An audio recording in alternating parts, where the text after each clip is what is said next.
Jai Baba Sai. When I asked Mohanji how would he like me to introduce him, Mohanji said, just say child of Sai Baba. For me, he is genuinely a child of Sai. Mohanji lost his daughter Amu in a road accident on August 23rd, 2000, a heartbreak that forced him to leave a successful corporate life and swim in the vastness of initial mourning to becoming a seeker and now a master. Baba Sai has literally breathed spiritual life into Mohanji. Through Mohanji, Shirdi Sai made his temples in Slovenia, Serbia, Scotland, USA, Australia, South Africa, Canada, and coming up in Bosnia, Denmark, Sri Lanka, Mexico, Mauritius, and in places that I cannot pronounce. Mohanji's spirituality is simple: come from compassion, goodness, and kindness in the world. He loves feeding the hungry, all species included. He adds value to society through his lifestyle of Raja Yoga, methods which are essentially a self connection path. I have a great fondness for Mohanji. Where I am concerned, he is one of the real ones, a man that helps others move towards the light. Jaya Baba Sai. Mohanji, what's happening is every religion, every religious text has a different interpretation of what goes on after a person leaves the body. Yes. But before I talk about death, I want to talk about life because that's going to determine a lot about death. So, an individual is born based on his or her karma, or if the individual is a very high evolved soul, the individual comes here to help mankind. Correct. What I want to know is how does the journey of the soul begin? Which means I assume I've been born innumerable times, so have you. But how did it begin? How did our individual journey begin? I will give you my points, means what I perceive. So I don't know. I mean, actually, nobody can define it 100%. I feel unless it's partially what we perceive. If we are talking about an individual soul's journey on earth, there is a particular pattern of karma where this is connected to flesh, plates, elements coming together. Elements created a body, and that body needed an energy to move. That means the soul comes in, and that soul is already available, or it's like an ocean. The drop comes from the ocean and becomes a particular soul. Now, according to me, each yuga has its own texture. Like, for example, Satya Yuga. Satya Yuga, the birth or a journey, there's no journey actually, it's only existence. The journey is a feeling because we live in linear time, like yesterday, today, tomorrow, day after. Yeah. So in the existence, it's with complete awareness and complete power to come or to go or to stay. But when it comes to Treta Yuga, etc., you can see more beings are there, and there is a drama starting there. There is a play of the right and the wrong, or the positive and the negative. The duality is more getting distinct. Okay. There is something to fight for, something to defend, those kind of things. Again, those birth, I would say 50% are by choice, means they assume the form, the conglomeration of the elements, a body, and partially connected to that individual desires. Desires create further bodies. While it comes to Dwapara Yuga, it's more unconscious.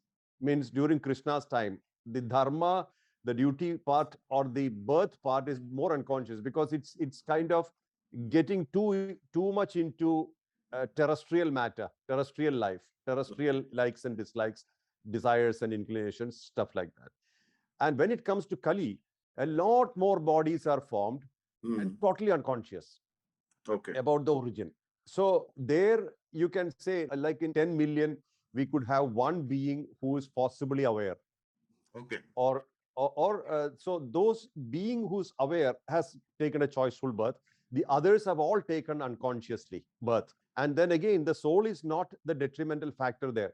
These beings are like seeds dormant in that particular era. Kali Yuga has these beings potential to take birth, and they sprout only in that time. They can't take birth in Treta Yuga or Dwapara Yuga or Satya Yuga. They can't come there. The environment is not right for them to take birth. Okay. So it's a degeneracy of awareness that brings more souls to come here. And how the souls start the journey is also probably accordingly. Means first is fully conscious births, then it comes to a kind of getting involved in the drama and partially unconscious. Then it is even more partially unconscious, then to complete unconscious. And from there back to fully conscious. Okay. So Okay. as the tide turns. So this is what I have always felt. So in this time, Kali Yuga, let's look at this time. There are beings who have decided to come here. Like, for example, I decided to go to America to learn certain thing. Likewise, there are beings who chose Earth to experience what happens in this time. They kind of migrated here for a period of time. Okay. Again, they fall into unconscious mode when they come here. They sometimes get involved and then they lose track of where they came from. Like, for example, I live in America so long that I forget about India, kind of thing. I agree. So yeah, then there are beings who are, like, for example, very dense, very dark, almost animalistic, kind of fully occupied with the terrestrial only. There are plenty of them, and they don't worry about dharma. Dharma is not in their books. Okay. It's not in their books because they all sprout now. They all come alive now. Then there are beings who are evolutionary and they have moved from the animal man to saint man, saint human, or god human. So evolutionary beings. So these three types distinctly we can see on the earth now. The beings who have evolved and getting there, and the beings who are from elsewhere. So they operate in different, like for example, Nikola Tesla. Nikola Tesla came with a kind of consciousness which was not really suitable to Earth, because 80% of what he invented was not suitable for the time and also for the people. Because the problem is, when there is an amount of unconscious people, whatever you produce, it can be misused. True. For selfish please. Yeah. True. So a great evolved being also cannot express as much as naturally as possible in such conditions. So this is approximately the picture. I hope I have answered your question. You are. Okay. Now, I'm digressing a little. Do you believe there are other civilizations on other planets? There are. There are. I have also come across some of them. I'll Okay. tell you a small example. Yeah. This was probably soon after I lost my daughter. I didn't have a proper direction. But one thing I decided, that this material world is not my cup of tea now. Because until then I was in that mode of achievements of the worldly nature. Then suddenly Ammu's death happened. Then I asked, what is life about? Because I was so connected to her. At one point in time, one day, I was working as a general manager of a company. I'm getting a email. This is before the Facebook and WhatsApp days, early 2000. I'm getting an email saying that one astral master wants to speak to you. This is from a woman from America. Okay. And naturally, I'm a very skeptical person. I don't really immediately go and accept things. So I thought this is like you get a mail saying that you won a lottery. Yeah. And I deleted it. I deleted the whole thing. And 1 week later, I'm getting another message from the same woman. If I remember right, her name is Linda Brown. The second name is Brown. First name I can't remember. And she says that I'm serious. We are serious and somebody wants to speak to you. Please dial this number. And it was an American number. I replied saying that how much money? It's what you need. Naturally. Yeah. So she replied saying that it is not about money. This is serious. Can you call on this day? And we fixed the time and I called. It was a Sunday. I called and she picked up the call. She first asked me, do you have sufficient money to continue with the call? It may go for some time. So I said, sure, we will do it because I pay later. We started talking and her voice changed from a feeble old woman's voice to a very, very profound male voice, deep male voice. He explained everything about my life, which even my closest people wouldn't know. After a while, I asked a question, why did Ammu die? So he said, you would have achieved success in this without much, because once you have a track, you keep moving in the track. You don't really think about deviation. True. So this is not what you really want to do on Earth. You have something else. So you've been pushed to a different track with this dramatic exit of my daughter. Then I asked, who are you? And then he said, I'm not from Earth. I'm not talking from Earth. We are from this particular civilization, and I'm here to guide you. The operating level is like that of Babaji, a master who's Sai Baba, but Sai Baba has been more on the ground, hands on. But Babaji is more of an enigma. Yeah. So in that level, they're working through lots of people. They're working in this plane equally like they work elsewhere. He spoke about, we care for you. You are dear to us. You are one of us. You're dear to us. We are giving this information. So then finally, while parting, he asked me, do you want anything from me? So I said, I want to continue to speak to masters of your realm. So he said, I'll arrange that. And after that, all my other communions happened, including Babaji, Sai Baba. All this came later.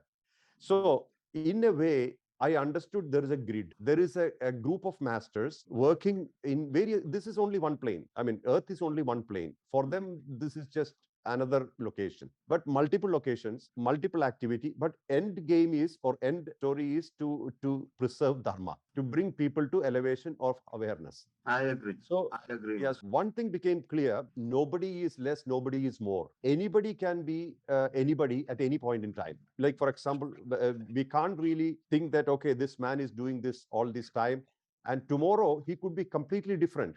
Total transformation possible. So the whole mindset changed for me with that one conversation. I couldn't. There was no particular or no further conversation with this woman ever for me. Okay. That was a one and only time, but that was detrimental. So that also gave me an insight about various civilizations elsewhere, but not necessarily interacting with Earth. The problem is frequency. Frequency. Frequency. So if by chance I consider frequency as zero thoughts, the highest would be zero thought. I mean, nothing is produced. So this level, when we reach, immediately they are happy to communicate. Mohanji, a personal question. How did you cope with your daughter passing away? How did you cope? Because you see, I'll just give you my example. I have not lost my child, but I have not seen my two elder children for 19 years now. Oh.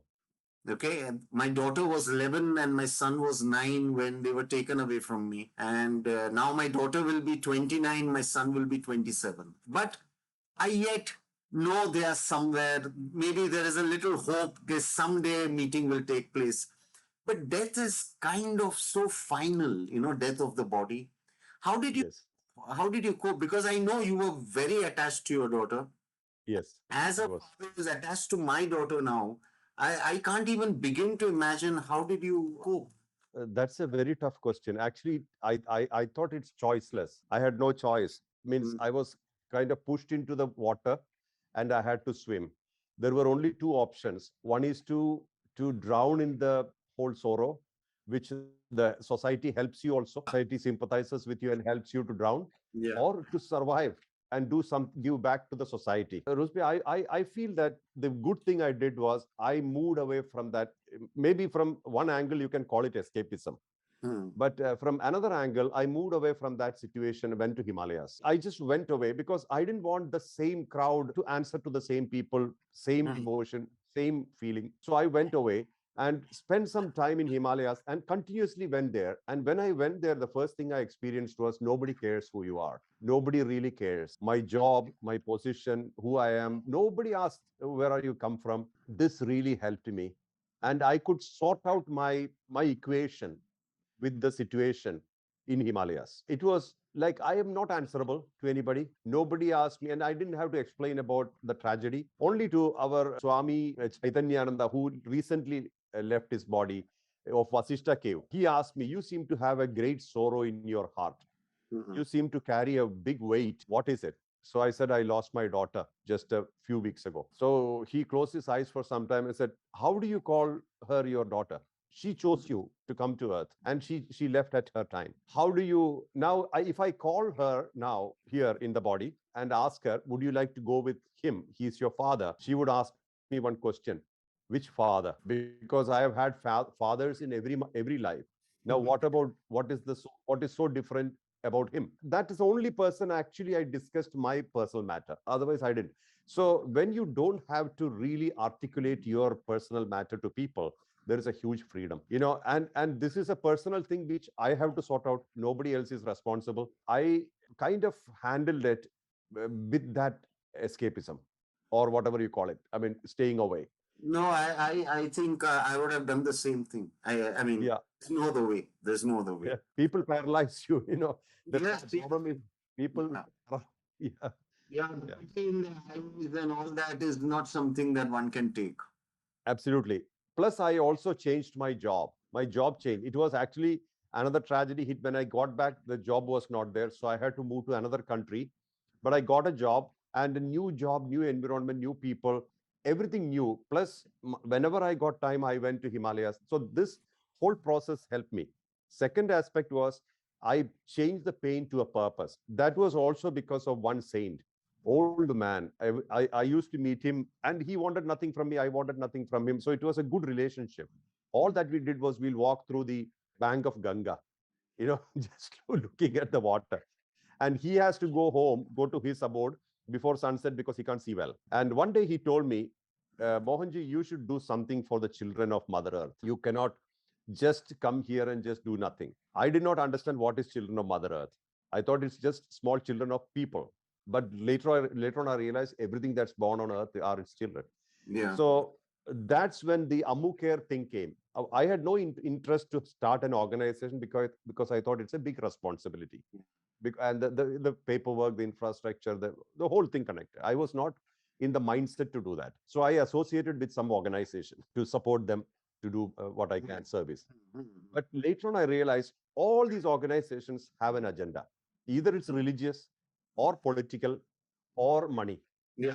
Religion, politics, money. This is the usual agenda of all the organizations. Somewhere I was shocked to see that the payment to the staff is much more than they do for charity. Yeah. So then I said, thank you very much. This is not my cup of tea. That's when I started Ammu Care. Now it's 18 years. Yeah. So 2003, we started Ammu Care. Very strangely, in 2003, I lost my two children. Yeah, we are related. We are connected. That's why we are talking. Yes. Did you ever feel the need to connect with your daughter? I kind of see, like I told you, Chaitanyananda, what he told me, I kind of didn't want to embarrass her by my sorrows or to reconnect to somewhere because she chose to leave or she left. It was a tragic road accident, but whatever happened, she left. So I decided to do something in her name, in all her honor, than getting back to her and making sure. But various times, as the activity grew so big, I realized that there is a grace from her. She's happy. She's happy. Mohanji, have you communicated with normal human beings who have passed over? I'm not talking about masters. I'm talking about, have you communicated the relatives of loved ones or something? Well, not consciously, but it has happened a few times. I have received certain messages which was true, which came true. But I did not intentionally try to, because I always feel that those who have left, I'll give you one example. One of my cousins, she was unwell and she was in the hospital in ICU. Suddenly the doctors called me and I asked only me to come to the room. And that time she was leaving. The soul was leaving. So I had a kind of encounter, and it's not I can't tell that it's like a distinct between two people, but telepathically I told, where are you going? You're still too young. And she was actually coming out of the body, means leaving the body. People are there. Then they said, oh, that's my past. I'm done with it. One thing I realized, the moment the soul comes out of the body, everything becomes past life. It's equal to past life. There's no feeling, there's no emotion, there's no connection unless we connect to them in that way. Means reciprocal, like a mirror image. So we connect to them with emotion, with the feeling, then that gets reflected back to us. Otherwise, they are done. It's over. Now I'm done with the body. And also, I had one experience of my own life, another time, past life. When I was leaving the body, I did not know I'm dying. I just came out of the body. Okay. And suddenly I realized I'm light and I'm floating and I'm moving around and I'm seeing everything around. And then I thought, okay, it's nice. So it's like I floated for a little bit. Then I tried to come back to the body. I realized it's finished. That was a kind of feeling where I was feeling completely awkward. What will I do now? This is from another life. So, Mohanji, that's a very important point because I was going to ask you about this point. What happens then? I mean, you see, there are many theories. Like Yes. when I'm doing counseling for people, there had been times when the relatives of people who have passed away have come back.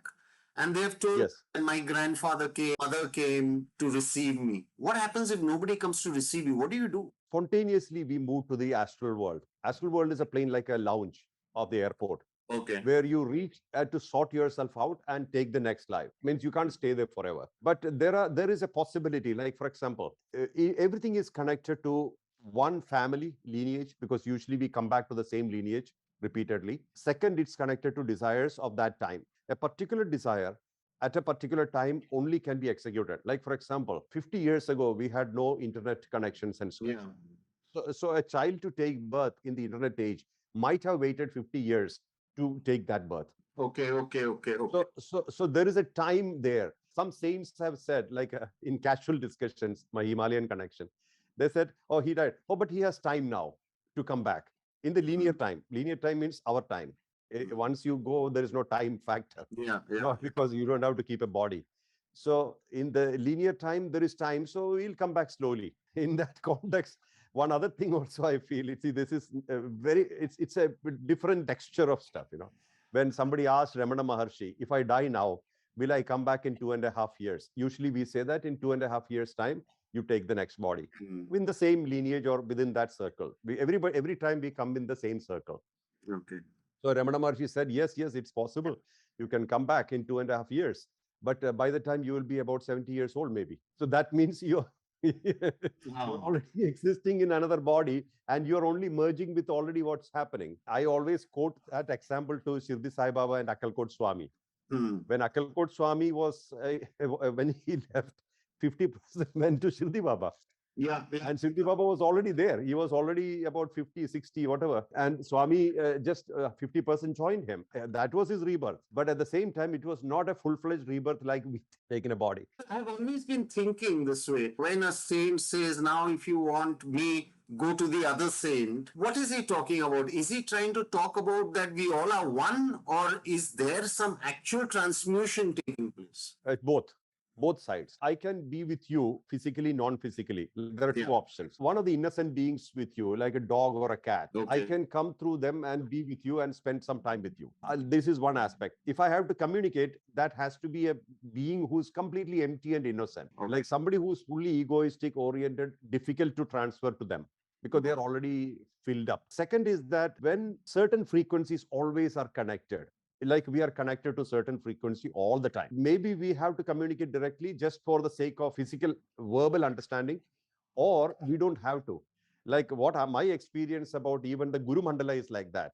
Guru Mandala is only a location, a frequency where various masters assemble. They don't even talk, they don't even think. When you think, it's like too loud. Even a thought is very loud. Like, for example, an avatar is happening and the masters have something to do then, who are already liberated. They don't have to come back, but they are aiding the avatar. They're coming to the avatar, supporting the avatar. Like Krishna's time, various liberated beings took birth to support Krishna. So like that, various beings, like the beings who were with Shirdi Sai Baba, who supported him, they all sometimes decide to take birth, not always karmically.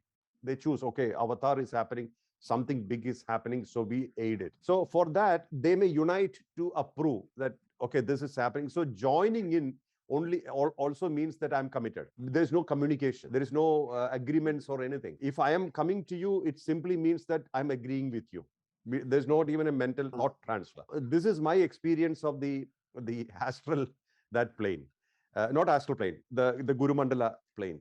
Likewise, astral plane, as I said earlier, it's like a lounge where the people come, they sort out their times and stuff, and they wait as long as it takes for the next flight, next birth. How much time could it take, Mohanji? Who decides that? Let's say I die, my body dies. Now, who decides my next birth? Who decides everything about that? How much time? Who decides that? Our own karmic agenda, our agenda, what we have to do, when we have to do. And sometimes we can even choose to be in the bodiless state to support a being on the earth. This happens, like we talk about protecting angels and stuff.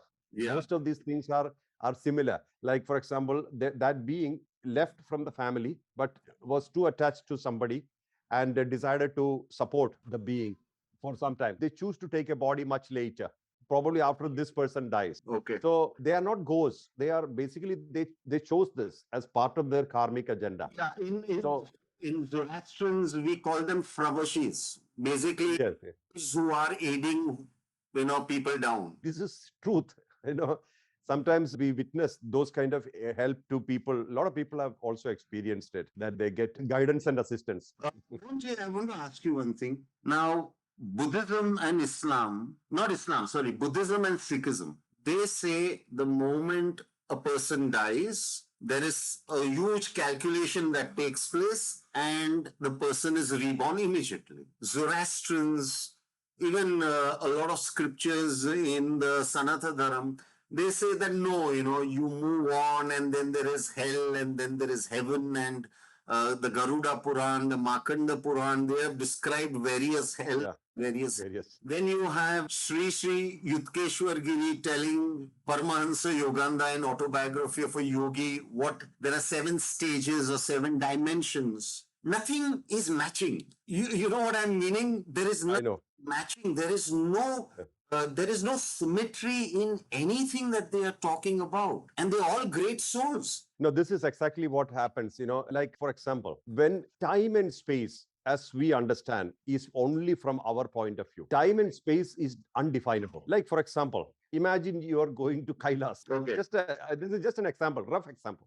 Okay. You're going to Kailas. You will see Shiva, Parvati, all the people, Kailas, as per your perception. Another person is going, and they see a whole universe inside Kailas. And one person is going, he will see the snow-clad mountains inside Kailas where Shiva is meditating, Parvati is meditating. Perception has a lot to do here. So individual perceptions are articulated. Like, for example, Sikhism and Buddhism are codified by the perception of individuals. Sanatana Dharma is not like that. It's an input by many, many, many beings. So individual perception, like my experience of Kailas and your experience of Kailas might be totally different. And I cannot say that yours is wrong and mine is right, because everything is right as per our perception. According to you, what's going on? I mean, what do you think goes on? Do we have a life, like I die now, and let's say because of my karmic calculations or my no havas on anything on earth, my stay is extended for an X amount of time. I'm staying there for 200 years. What do I do for 200 years? What am I doing? Well, after a while, it's not karma anymore. It's a dharmic support for dharma. Okay. So the karmic thing, almost like a 30, 35 years, I mean, not necessarily, like depending on the thrust of desires, the mountain of inclinations and tendencies can definitely blow it up. Usually saying that for a life when a man evolves from a human nature to the same nature, where you don't really need anything from earth, karma shifts to dharma. Like Kuppuswamy became Swami Shivananda. At one point in time, the karmic thing shifted to dharma. Then he is surviving, he is staying for the sake of liberating people or giving guidance in awareness. Such things can happen.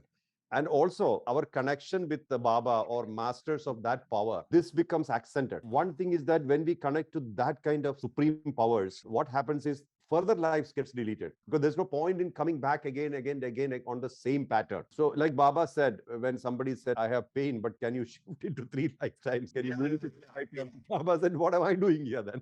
So the further lifetimes gets reduced, and in this life itself, the signs will be visible, how it's going to be in the future. For example, your first and foremost clarity of purpose. What are you here for? That will be a clear sign that your clarity level will be different. That's a sign that you are coming out of this jungle, this mess of karmic samsara sagara, the ocean of karma. Second is that detachment from things around you. 3 things: position, possession, and relation. These 3 things you will feel pretty detached. But that doesn't mean that you're not in it. You will be involved in possession, relation, but that's not binding you. That's a clear sign of you already taken off. Means you have extracted yourself, or Baba or masters have pulled you out. Third thing is that you will not worry about death much. Or death, okay, no problem.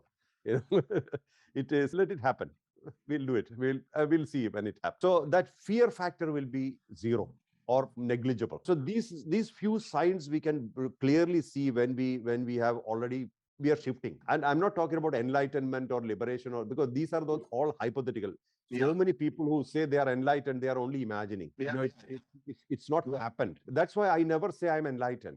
or I never say I'm a guru, because these are all unnecessary tags or titles. Because what do you do with it? The way what I am delivering to the world, if it is suitable to the world, good enough. If it is not suitable, people won't take it. Simple. That's about it. This is clear that I think the main thing which we can talk about, especially in the path of Sai Baba, no nonsense. Yeah, no nonsense. Yes. I agree. Basically, what I'm trying to get at is that when many times spirits have communicated with me, though I cannot communicate with them, when they want to, they come through. They have told me that no, we are involved in taking care of children on earth, or we are involved with sick people. You know, some people they say no, we are involved in creating new technology there. Yeah, yeah. So basically, there is a life out there. In our plane, yes. In every plane, see, the thing is that lokas we talk about, right? Yeah. There are lokas within lokas. Like, for example, worlds within our world. It simply means certain frequency. What you said is absolutely 100% true. Like, I'll tell you one story. There was one man, one saint, watching open Maidan, a plain land, and one tree in the middle. And there is a road, an old village road on the side. So he was standing on the side of the road and watching the tree. So one man came and asked him, Swami, what are you watching? So he said, there are three people sitting on that tree, three souls, three beings sitting there.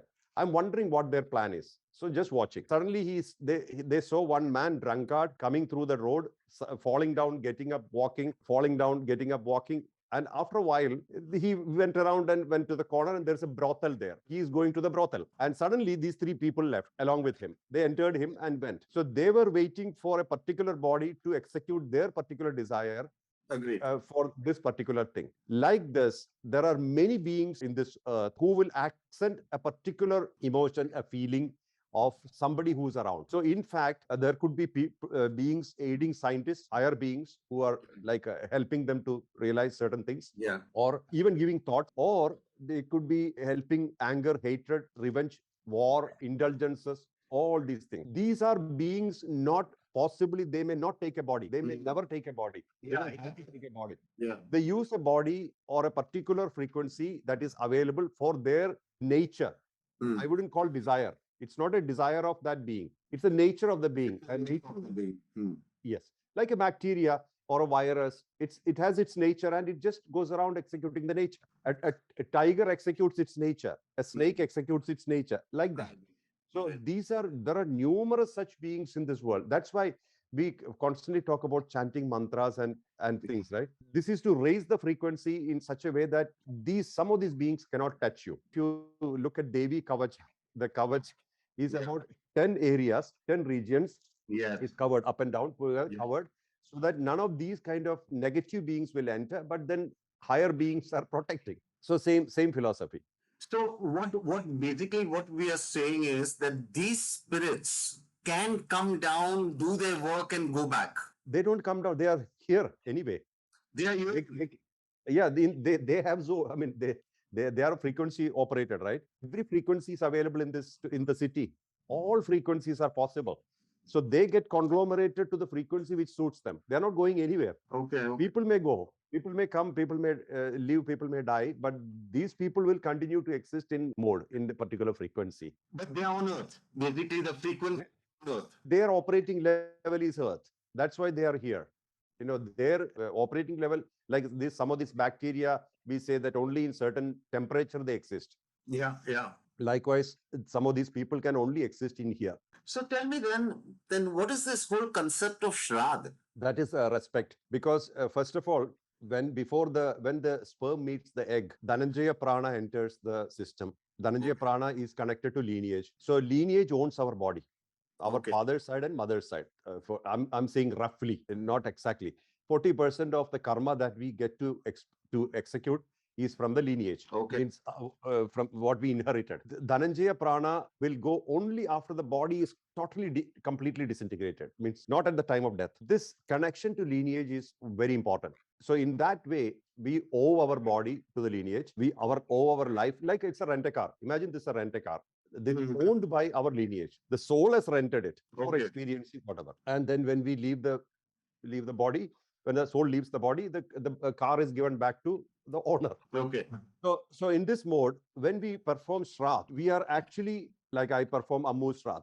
So when I perform for Ammu, it's actually performing for the entire people who died in our family before. Okay, okay. So it helps overall purification. Attitude is gratitude, respect. But through gratitude and respect, we are purifying the whole system. Like every religion has prayers for those who are passed. Do the prayers help the soul? Not in the way we do. Hmm. Not in the way we do. Because see, prayers are usually glorified begging in our, most of the cases. That won't help anybody. That won't help us nor others. Like we go to temple and say, please give me 1 million and I'll give you 10,000. This kind of transactional prayers, those kind of things are just a waste of time. Prayers of gratitude are always powerful Hmm. because it has a purifying effect. Likewise, we do anadan, the Yeah. feeding in the name. It has purifying effect. According to me, these are all prayers. We are actually yeah, glorious begging in the temples. I don't believe in them. Like I offer something to get something. Those kind of things are not exactly the thing. But there are certain possible debt clearing. Like Baba said, you go to this particular temple and offer it there. Because that is because the lineage would have promised something. Somebody from the lineage would have promised. A promise must be kept. So if they didn't keep it, we keep it. So that nullified. Those kind of completions are okay. Completions are okay. Gratitude is okay. That helps. Now, let's say somebody dies. How can I help that person on his or her journey? I use a very simple method. I tell those people to feed fishes, that is water, beings of air, birds, beings of earth, animals, helpless human beings. Four types of people to feed them in their name. So what happens is that the elements which they used, water, air, earth, fire. I mean, fire is of course homas and yajnas and stuff. Everybody cannot do that. So, but the other things are all fine because the beings of water, beings of air, beings of earth, human beings who are helpless. The moment you start giving them food, or best is food, because that makes them contented, satisfied. That helps the journey of these beings. We have a system in India. We have a system of Annadan after death to many beings, but that has a lot of value. And I have experienced that people have actually told that we feel light and we feel like they have received it or they have been benefited. Okay. So, in some way, our Dan helps them in whatever way, but it helps them. It helps the lineage, right? It helps Okay. all the people who left before and those who are coming after us, because we are one link of the lineage. Its impact goes to everybody. Because Baba is, when many people come, he will tell them that, you have moved away from your lineage. There is something called Pitru Dosh. You moved away from your, Correct. go back to your lineage, go back to your, Yes. start worshipping your Kul Devi, which your lineage worshipped. It's a contract. Kul Yeah. Devata, family deity, is a contract. Yeah. Somebody from your lineage brought them to your house and said, you take care of us, we'll take care of you. And it's like an agreement. And then later on, it was not done. That affects our handling of animals. Have a lot to do with this, Okay. because animals means the beings who are dependent on us. When anybody depends on you, like our domestic cat or dog or cow or whatever, we have to take care of them just like a family member, I because agree. this is part of the lineage thing. People ignore it. It's a family deity, domestic animals, family saints. These are all very, they are all help us to be rejuvenated all the time. Baba is saying you believe in whoever you want, but you Yes. have to give predominance and importance to your kul first. Then you chant your master's name, do whatever you want, but first start with your Kul Devi. I fully believe it. I tell this to people. This is what you should do. You should be doing. Yeah. You told me that when an individual leaves the body, the individual initially is in a lounge area. So could you elaborate on that? What does that mean? What does the lounge area mean? I will tell you the process. So probably this will cover the whole thing. Yes. As I have understood or as I have experienced. Sure. Partially is experience, partially is the understanding connected to it. When the soul gets out of the body, the first thing, the initial feeling is that of lightness, means completely light, completely, because that whole burden of maintaining a body is not there. You come out of it. I could perceive or feel is that I have nothing to do with my past. The life which I was leading is finished. There's nothing to do with it. Means a complete feeling of detachment. But the only thing which pulls you back are the sorrow of the loved ones of the past. In fact, you have done with it, but still the loved ones do not leave you. So that's pulled back. I mean, that gets like you feel like you're being pulled back, and it's painful. You are trying to move forward. On the other side, these emotions are bringing or trying to tighten you, or like a string is attached. So your transit is slightly affected. Third is that if imagine that's not so strong, then the transit is through various layers and levels. Like for example, to reach the lounge where you sort out the next lives based on your desires, pending desires, inclinations, tendencies. You tend to sort out the things, and there are masters who are helping you for that. There are people there who guide you. They will be masters or will they be your family and friends? Both are possible, but sometimes family and friends have moved on, or they have taken further births. Sometimes they are there, so sometimes they wait for you to come back, because pain that we feel for the departed ones, they also feel, or in a way they get hooked to it. So they probably wait, because it's all attachment on frequencies, right? So a certain frequency, it does not leave the other means the same frequency response. So it's like string, means a connection string. So the wisest thing to do is that those who are departed, we give serve food in their name, do whatever it takes in their name, so that they can, their transit is smoother. It's much more easier. How does it help them? How does our prayers and serving food and all, how does it actually help them? What is the real reason for it? The grace and respect factor that comes out of it. See, Okay. when we serve in their name, it's almost like expressing gratitude. Thank you for coming into our lives. You made our life richer. Now you are going, so we would like to honor your presence, the presence you had here, plus the departure, through making other lives who are living happier. So that comes as grace, and that's received. So every vibration is received by these people, especially when you don't have a body. Vibrations are much more felt. When you have a body, sometimes mind occupies and you may not feel everything around us. The moment you don't have it, then the vibrations are felt much easier. See, even on a physical level, I have experienced that. We made power of purity meditation. In that meditation, there is a part where you bless your loved ones, or family members, father, Yeah. mother. It was many years ago. One lady said she got married to somebody whom she loved, and the mother, there was no father. Mother was totally against it, and very rich family. Mother disowned the daughter and went away. So mother and daughter had a court case for the property, wealth, etc. Both are rich. I mean, even the family she came in is rich. Still, there was an ego war. And when she started practicing power purity, she said, I cannot bless my mother. I hate her. So I said, no, you have to bless her. So, because if you don't unhook, you can't move forward. So she started doing that. And 6 months later, she said, Mohanji, this is very painful for me. I can't bless my mother, but I'm doing it. Later on, I said, please do it and continue. Then one time she told me, I don't want the property. I'm just letting go. I'm coming out of the court case. So I said, you take your decision wisely. Tomorrow, you should not regret it. True. Then later on, she said, no, I thought about it. I've taken this decision. And she wrote a letter to the mother saying that I'm coming out of the court case. I don't want any property or wealth. I want you to be peaceful. Same time, she received a message from the mother, almost similar time, that mother said, I'm coming out of the court case. All that I have is yours. So in the subtle level, the vibration started working. So when you started reconciling with your own ego and go related stuff, it started reconciling in the physical plane also. Similarly, when a person is leaving, they are getting it much more. Means the soul has departed, the body is not there, possessions are not there, positions are not there, relations are also vague.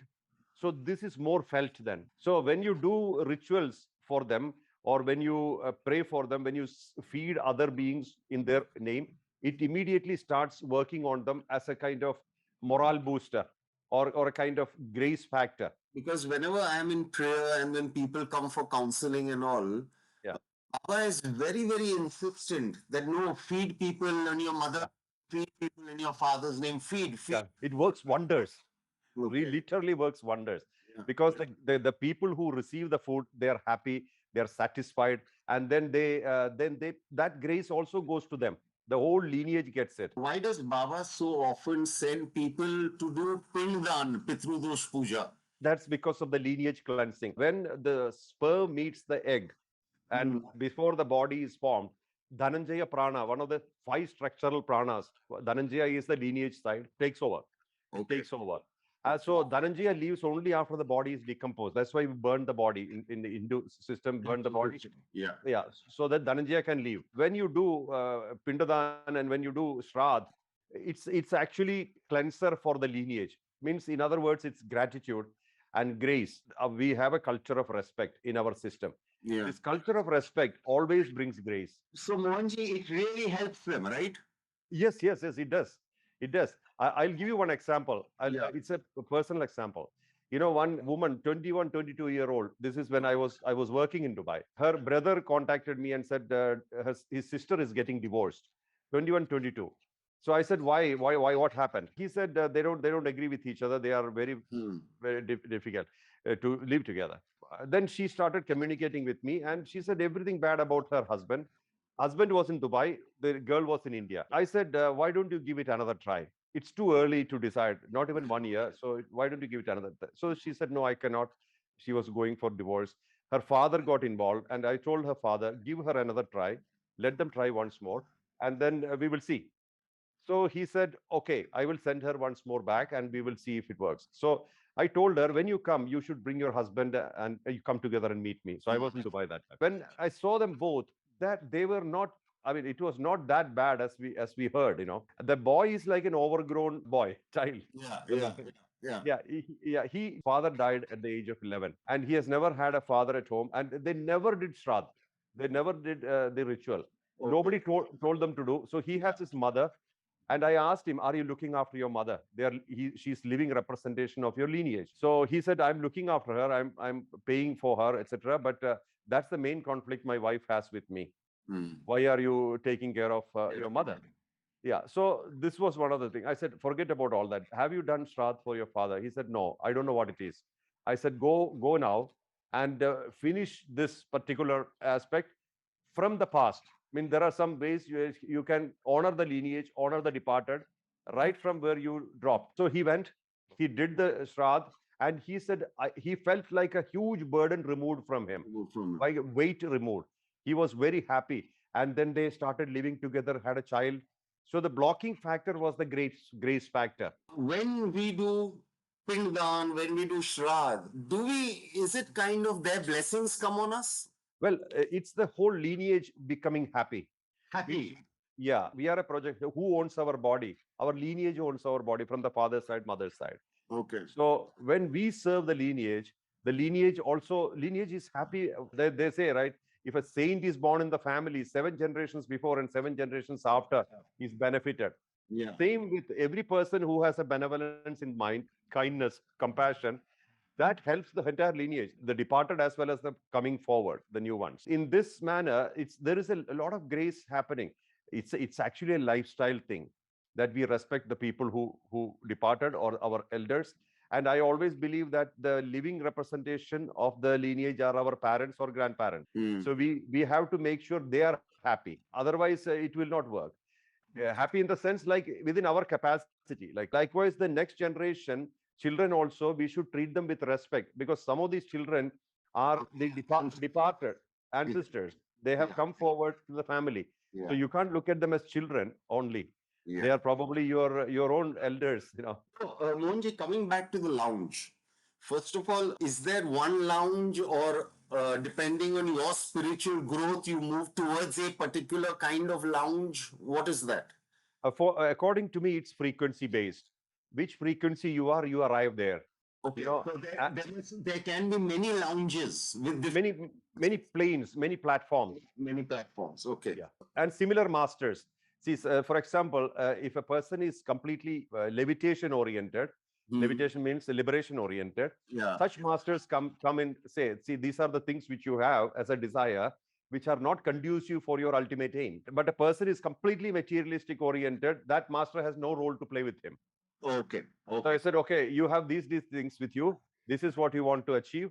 So you may say, for example, a beggar sitting outside the palace will be thinking, I should be born in the palace. Okay. So maybe he will go back into the palace, but the attitude is that of a beggar. So this kind of things happen. Let's say I drop my body. My entire purpose of life is to serve Sai Baba. So where does a person like me move? Where do I gravitate to? Into Sai Baba. See, this has happened before also. Like for example, an avatar takes place. Many beings who are liberated may come and take birth to help the avatar, to assist the avatar doesn't need help, but to assist that incarnation, the avatar. Likewise, the whole life mission becomes the service of a tradition. In this case, a guru. Guru is tradition. Guru and tradition are not separate. Yeah. Guru is an expression of the tradition. Yes. So if that happens, either you go back into the tradition, dissolve into it, like you become the ocean, or you stay for the continued purpose. So this is often a choiceful thing. Means we make a conscious choice, and the choice works out. If there are many desires, thing is scattered. The means you are scattered in many places. What happens then? If there are many desires, what happens then? It is calculated against time. If there are many desires, each desire has to happen in its time, right? Right. Means everything cannot be simultaneous. So then it's a longevity. Longevity is connected to the number of desires or repetitive desires. So I would have to come down to fulfill my desires. Because our desires are connected to this place, right? So okay. Yeah, so to fulfill that, you have to come here. But if our desires are connected to like merging with the consciousness, it is not told, but it is known that an avatar happens. And many times people do not know that their whole aim was to be with the avatar. But then they get deluded because, see, like even with Sai Baba, this has happened. Malsabadi knew clearly who's Baba. He saw Baba as Khandoba. He understood. That recognition to happen, you need to have a particular frequency, operational level, operating frequency. Otherwise, you may see, but you don't know, you may not know. Yeah, because Shama didn't, for Shama, Baba was more like a friend. Yes, he was a fascination, like a role model or a hero. Yeah. And yeah, for Shama, the relationship was different. And also Shama, because his relationship was different, he could joke with Baba without any problem. So, Mohanji, let's say an individual has a desire to be with the master. It's a strong desire. But on the other hand, the individual also has a lot of karma. What happens then? Does this journey continue in the spirit plane, or does the person come down to sort out the karma? Let's think about the terrestrial part first. A person has a desire to be with a master. That desire is not with awareness. It is just an association. Okay. Probably there is no evolution. Okay. This is one. But imagine that association with clarity of who's the master, what sort of frequency he is. Then it is dissolution. For Malsapati, it happened that he was focused on Baba with complete awareness. True. Of who was Baba. For him, after Baba left, he merged. So when you say merged, Mohanji, what exactly are you meaning? What is the meaning of merge? Do I lose my individuality, or am I one with Baba but yet have my individuality? Yeah, nirbija samadhi. That means you don't have an existence of your own. You become like a shadow while living. Like the body has a shadow. A shadow is dependent on the body. So Malsapati became like a shadow of Baba. And when Baba attained Mahasamadhi, the shadow merged with the body. No personal karma, no personal agenda. That means Mahalsapati, as we knew him, has ceased to exist. Correct. I mean, the body was there a little bit longer than Baba's. Agreed. But after he passed through, he merged with Baba. Merged with Baba because he lost his eyesight, right? He said, I don't want to see the world without Baba, and that was granted. And then he sees Baba inside all the time. So when you're completely occupied with that frequency, you have to merge with that frequency, just like a desire. When we have a desire for a Mercedes car, until we get the Mercedes car, we will not be happy. So in this case, his single pointed concentration was Baba. So there is nowhere else to go. Mohanji, what happens to Malsapati's lineage? Lineage is benefited. Lineage is benefited in that context, yeah. Because this is like a part of the lineage. This Malsapati belongs to a particular lineage, and that lineage is blessed by that dissolution. He became a complete saint, or he merged. So that goes into the system. It is not necessary that the living generation or the coming generation may understand that. But there has been cleansing happening because of this merger. Just like a saint taking birth in a family cleanses the whole family for 7 generations before and after. So that kind of a situation happens. But again, Ruzbeh, it is not easy to clearly define, say this happened, because there are so many permutation combinations in this. One example, imagine in one lineage, there was a ruthless dictator in that lineage, and he has done tremendous atrocities. Few generations later, a great master took birth in that generation. His merger only probably will be beneficial for the atrocities that is done by the dictator. Okay. Means it may not have even gone to the 7 generations or something, because the backlog which the other guy created, this guy sorted. Sorted. Yeah. Yeah. Okay. So it's not easy to say this particular thing happens. We can only talk in generic terms. Now, one other thing is that, like we talked about the astral plane or the plane, the lounge. Yeah. Imagine we have 3 or 4 parallel existences happening now, as told in Yoga Vasishta. Lounge itself is not important then. Like I told about Akkalkot Swami, when he left, half of his soul merged with Sai Baba. He was already existing as Sai Baba. So there is no point of going around and coming back with already somebody else is running the show. So you reinforce that action. That's all. Mohanji, what I have never understood is this. Okay, now let's take you for example. You're revered, you have disciples, you have devotees, you have followers. One day, like everyone, you will drop your body. You will go to your frequency. From that frequency, you will be able to help out all those who are in your frequency, your followers. Now, for whatever reason, let's say after 100 years, you have to come down again in the body. My generation is yet worshipping you. 100 years have passed and you have become the Isht Dev of my family. But now you have come down. Who am I praying to now? I mean, where does my prayers go to? How are you going to help me? Because now you are in the physical body. You may not have all the recollections that you had in your past life. How will you help me then? Who am I praying to?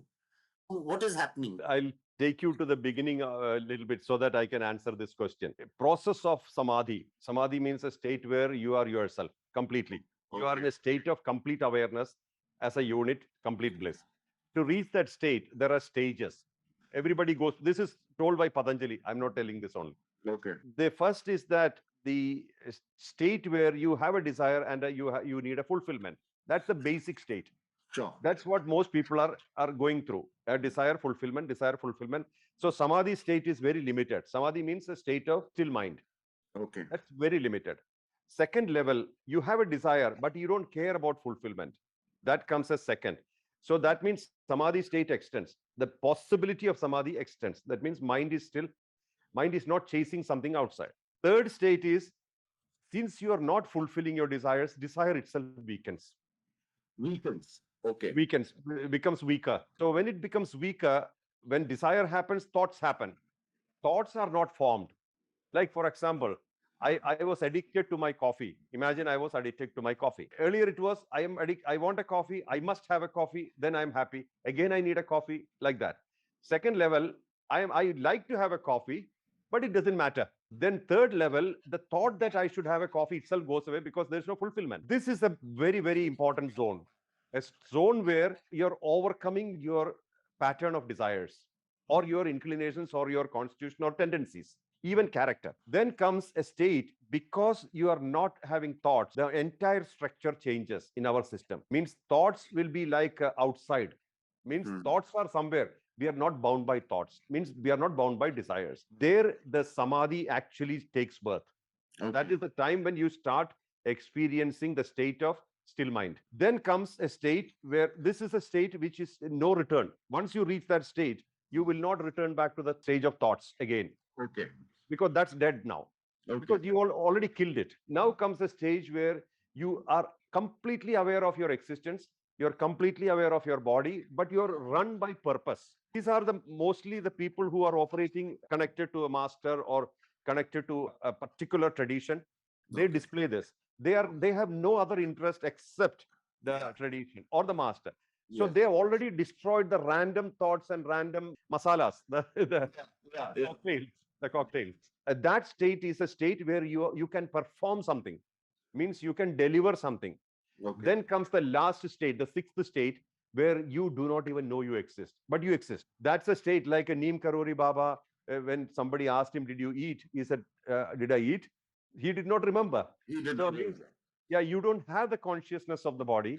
You're existing as a complete brightness, complete purpose, but you do not have the desire for something, to do something or to prove something, etc. That state later, there's only one more state. When somebody leaves at this state, a state where you have nothing to prove, nothing to do, he does not leave. He expands. Okay. Means that because the consciousness already from unit, that is the previous where you are already performing selflessly what you're supposed to do. Means completely dharmically, only dharmic. There's no other karmic. Karma ends there. Karma ends with the desires. When we work only in the dharmic state, we are not bound by karma. We are bound by dharma. It's an appointed duty, righteous duty, something like that. There actually ends your worldly life. So then you don't need to be a unit. The moment you expand into a universe, you become universal. That's the last state. The state where I said, where you are not aware of your body. You are not dying. You are always available. You are not leaving. You can't leave because there's nowhere to go. You're already expanded. Like Sai Baba is a complete example of this. He left the body, or he expanded from the body, but that position became a powerhouse because he's still alive. So there is no death for him. That means he's expanded and always available. Like 100 years later, after Baba's Mahasamadhi, we still feel him. He's working hard. You and I are talking because of him. So this is that means he works exactly like he should, or he works in multiple dimensions, and he also has the purpose that he had, or let's say dharma. To preserve dharma is the purpose. That purpose happens through thousands of people. So that means he is not gone. Now imagine Baba has to come back as another avatar, another avatar. That will be distinct by itself. It will have nothing, no hangover of this because there's no need. So who will get connected to him? The people whom is already connected to the other peripherals of the same frequency automatically gets attracted to him. But mostly as not as a fascination, but as an awareness. Connection with a fascination has very temporary life, but connection with awareness is forever. So what you're trying to tell me is, if you were to come down after 100 years, your awareness, your frequency is so universal now that you could be operating actually in both the places. Yeah, it is possible. Yeah, it is possible. Not only both the places, I will not come down in another body unless there is a dire necessity. I understand that. You will come down because you really feel your presence on earth is required. Right. Yeah. So, like when Sri Ram came down, I mean, that is Lord Vishnu coming down, his consciousness was in both the places. One, of course, Lord Vishnu, one as Sri Ram. Just like the subsequent existences. Yoga Vasishtha speaks very clearly about it, right? That you have parallel realities, parallel existences. So it's in a macro level. Mahavishnu means a completely liberated frequency, a frequency which is universally or merged with the universe in complete awareness, consciousness, or being with the consciousness of the universe, the consciousness that sustains the universe. That is Mahavishnu. So when a drop of him comes here, the unit, of course, there is a limitation of the body, but still, that beyond the limitation, the purpose is to bring awareness about this consciousness, and he will stick to it. There is nothing else he has to do. Tell me one thing. Let's say I drop this body and I go to my frequency. Who decides? Who decides for how long should I be there in my frequency? First of all, I think my feeling is that we are not shifting frequencies ever, evolving in frequencies. This is first one. Yeah, death is not an end there. So at the death, which frequency you are, that's the frequency you take off into. But then in the transit, you may change frequencies. Yeah, it is not that you take birth in the same frequency as you left. Patterns may be the same, but the awareness level could be different. If at all you are coming back, I would say that you will come back 2 stages up at least, because our ultimate aim is to merge with the consciousness. We started with consciousness, we merge with consciousness. That's the theory of kriya, etc. Kriya yoga, etc. So frequency is a constant. I mean, we have an operating frequency, like in this life, operating frequency in the sense awareness. But when you come into contact with a very, very powerful master like Baba, priorities change, things shift, system gets aligned, desires gets aligned, inclination sometimes dies, some of the tendencies may go. So overhauling happens there. Then when you come back, if at all you come back, it will be of 2 reasons. One is that there is something you are left behind, suppressed emotions, suppressed desires, denials, or things like that, where you got an opportunity but you did not perform, you postponed it. That could be a pending matter. Mm, That's why great masters have said, never postpone anything. mm, This time will not come again. mm, mm, When what comes to us, we fulfill that and keep moving, then there is hardly any baggage to carry because there's no hangover. mm, So if at all we are coming back, it could be because of we suppressed a lot of stuff, we denied a lot of stuff because of various reasons. We did not. mm. We have backlog or we have pending desires. That's one reason. Second reason is, imagine that desires, that baggage is not there, and you have actually liberated. Then Mm. again, I said a normal self-realization means still leaving the body. Yeah, But the moment God realization happens, it's only expansion. it's There's no okay. leaving the body. Yeah. So the body, you don't have to come back. You merged with God. So, So, yeah. if at all a person is coming back, it Mm. could be mostly 80% is because of karmic agenda. Karmic agenda means pending desires. Okay. Or if he is coming back, there is an avatar taking place. It's a very powerful incarnation. And how do we know it's a powerful incarnation? The operating level will tell you that it will not be limited. It's not be just teaching something, or it will not be just some interaction or some message or something. It will be a completely transformative movement.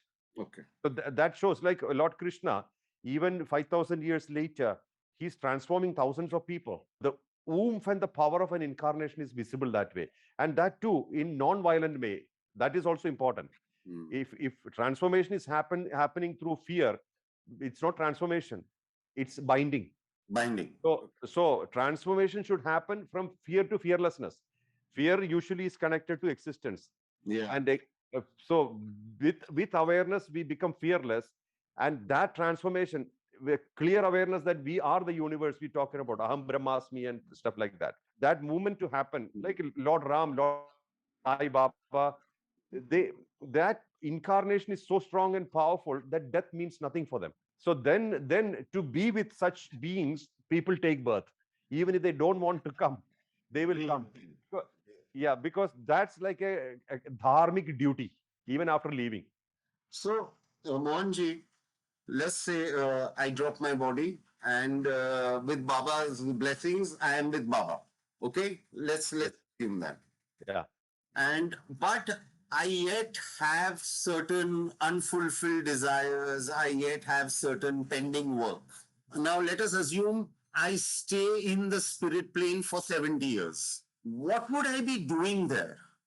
For 70 years, even if it is 7 days there, what would I be doing there? Well, when you are so connected to Baba, it's Hmm. very unlikely that you will be stranded, because thing is that we do not understand, when we give our life to a great master, they maintain the responsibility. Okay. They are very, and so there is no way you can be stranded. Or so even if you are in a plane, imagine it's a hypothetical thing. Okay. Imagine that you are in a plane where you are, let's say, in a spirit world or whatever world you talk about. Hmm. Again, it will be under the grace of Baba, and probably you'll be doing something there in the same context. You Yeah. might be bringing people to Baba like a fisherman, True. throwing the net and bringing people to the master. So basically, we are never leaving the master. Mind can leave the master, but consciousness never leaves the master. See, once the soul recognizes the consciousness, soul is not stupid. Soul never leaves. Hmm. Mind is stupid. Mind can choose, okay, I leave the man, I leave the person. That's all mind's game. Mind thinks that leaving, like in unfriending in Facebook, thinks that the end of the relationship. You know, Oh, No, but all the time you will be thinking about him, right? yeah. Then you are not leaving him. Even if you say I hate him, when you think about him, you don't leave him. We are deeply connected to a master like Baba, whether on earth or whether in another plane, we will still be serving him, because they are intergalactic masters. They Yes. are in every galaxy. So even if you go to another galaxy, you will still be in the same In the thing. same thing. Maybe you will not know as maybe Baba will not be known as Sai Baba. It could be another person. So we all have. I mean, we in a way we cannot limit ourselves, or we cannot think about anything in a limited way. You love Baba, I love Baba. So our equation is a little different. Let's say there is a general person, not too much into spirituality, householder, doing his work, blah, blah, blah, blah. Now, let's say that person leaves the body. he or she will go to the frequency that they are attached to. Let's say that individual has 10 years, 20 years, 30 years in the spirit world. Now, what would an individual like that person do? Because remember, he or she is not very close to any master.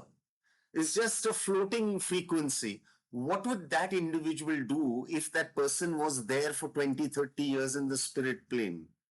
Well, as long as there is no time, time is connected to the physical. The time that we talk about is connected to the physical. A body made out of elements work, or elements matter. Earth, water, air, fire, all assembled delicately to create a body. And if there is an imbalance, that is disease. In that plane, time is important. But otherwise, but the moment you leave the body, first of all, you're free from time. Hmm. You can stay on as long as you like, because it doesn't matter. Like you're going to the airport, imagine the flight is late, you hang on in the airport, and you already checked in, you're hanging on the airport until the flight comes. So usually the flight was supposed to come in 2 or 3 hours, but then it says, okay, 10 hours late. So what do? Okay, there's no point in going out now. So so that is what. But another thing about it is, usually we have to wait until our that structure of life is completely defined for the next birth. Means, imagine we have a bundle of desires, and to execute that bundle of desires, we have to be born at a particular time. Only then you can actually fulfill them. So we have to wait until then. What am I doing? Am I just sitting down waiting, or am I doing something? It's actually existing in awareness, like a meditation. Our equation with the relations are changed, right? We don't have relations to take care, or etc. But sometimes in that suspended state, call it a suspended state, in suspended state we also assist other people. Sometimes we assist beings coming in there, fresh beings coming in there, etc. Imagine a tsunami happens and so many souls are coming together. So they sort out things there. These kind of things do happen. Okay. This is not only told by me. Few masters have said, I don't know why this plane is now busy. Then it could be like two people have come, etc. Certain frequencies become busy. And in the time of Kali now, there is tremendous births, so many births with less awareness, completely mind oriented, unconscious, not worried about God, or certain philosophies are formed where we deny God. Deny God means not a human God or something. It's an energy, the Yeah. space, the energy, the energy that runs the space. We deny even that. And sometimes we have this tendency to think about a God who's like a school teacher, Yes. or like an emperor who likes and dislikes things. Yes. Yeah. So those kind of confusions are always, they mislead you. But if you are aware of a universal phenomenon called God, that sustains the entire universe, then it is much easier. So then the whole attitude becomes benevolent. Can I serve? Can I do something here? Can I serve you? And there are many masters who are working in those planes. Okay. And even now, I didn't read it fully, but this Brian Weiss book Yeah. has spoken about similar. I think it's quite similar, but I have to read it to tell you clearly. The point is that in every plane there are wise men, there are wise people. Every loga, every world, there are wise people. And the wise people, the fundamental of a wise person would be ahimsa, non-violence. They will never ever approve violence, killing, bloodshed. They will never approve. So from that operating plane, we can understand which level the soul will evolve. The soul means this particular constitution will evolve into. Every religion has their do's and don'ts. What we Zoroastrians believe in may not be believed by Islam, and what Islam believes may not be believed by Sanatana Dharma. Yeah. Take a very simple thing, diet. Yeah. Let's just take a simple thing, diet. A Muslim will eat beef but will not. Yeah. Christians who will eat both. You have Jains who will not even eat onion. Earlier Vedic days, they would eat non-veg because veg was part of the bali that was done. But now we have a system where non-veg is looked down upon by the Brahmins and all that. How much does your diet decide your spiritual evolution in the spirit plane? Because you had a lot of masters who ate non-veg. As I said, everything is frequency. Yeah. So for evolution of the frequency, there should be a guilt-free state. Yes. Means guilt and regrets are two things which completely binds us, like our past memories, past events, like that we bind us. Imagine we are participating directly or indirectly, means we are sponsoring killing. Mm. Like for example, we sometimes some people kill animals to eat, some people give money to kill to others to kill animals and eat. In both cases, what happens is that there is an element of violence. See, this is applicable only when you really want to evolve into a state which is completely free state. So I'll explain this in two segments so that it's clear. Yeah. First of all, we are trying to evolve into a state where we are completely in a frequency which is very close to the frequency that maintains the universe. Let's say God. So in that level, if there are stuff which has entered our system, when I say consume, it's like what do you consume? When I say consumption, even bad information is consumption.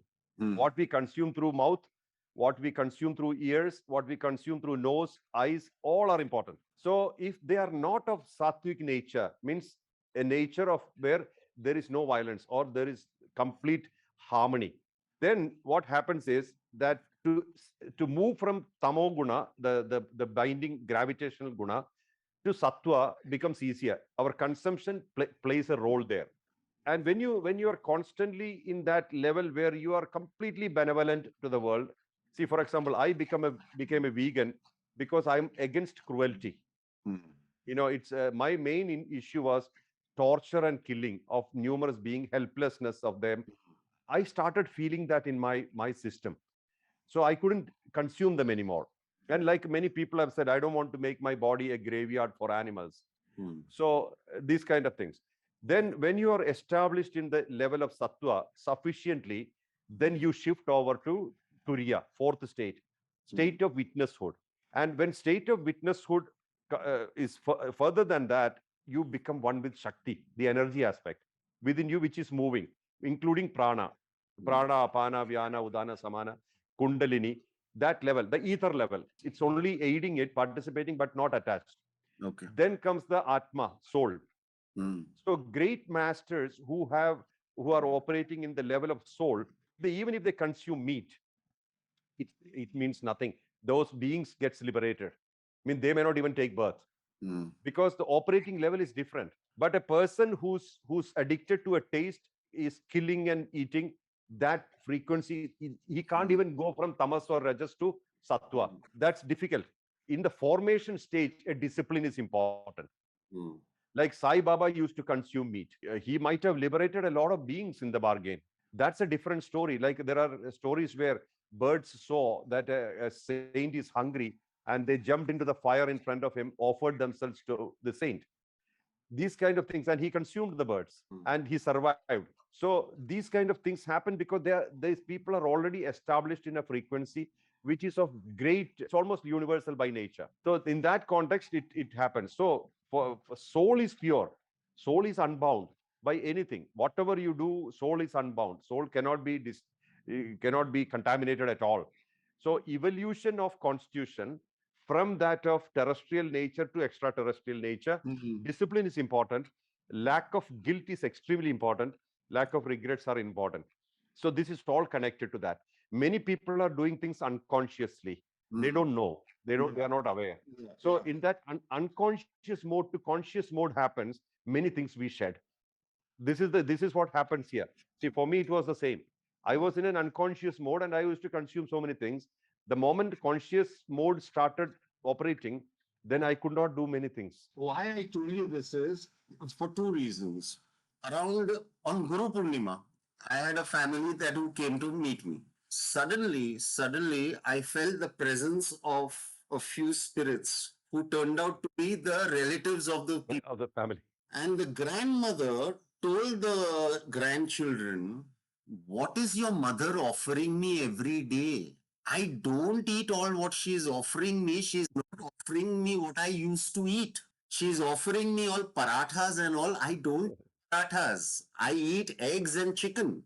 Why isn't she offering me that? Are you trying to tell me as a spirit you yet have a craving for chicken and eggs and Well, see, the thing is, first of all, they have not gone. okay. They are still here. And when they are here, all they have lost is their body.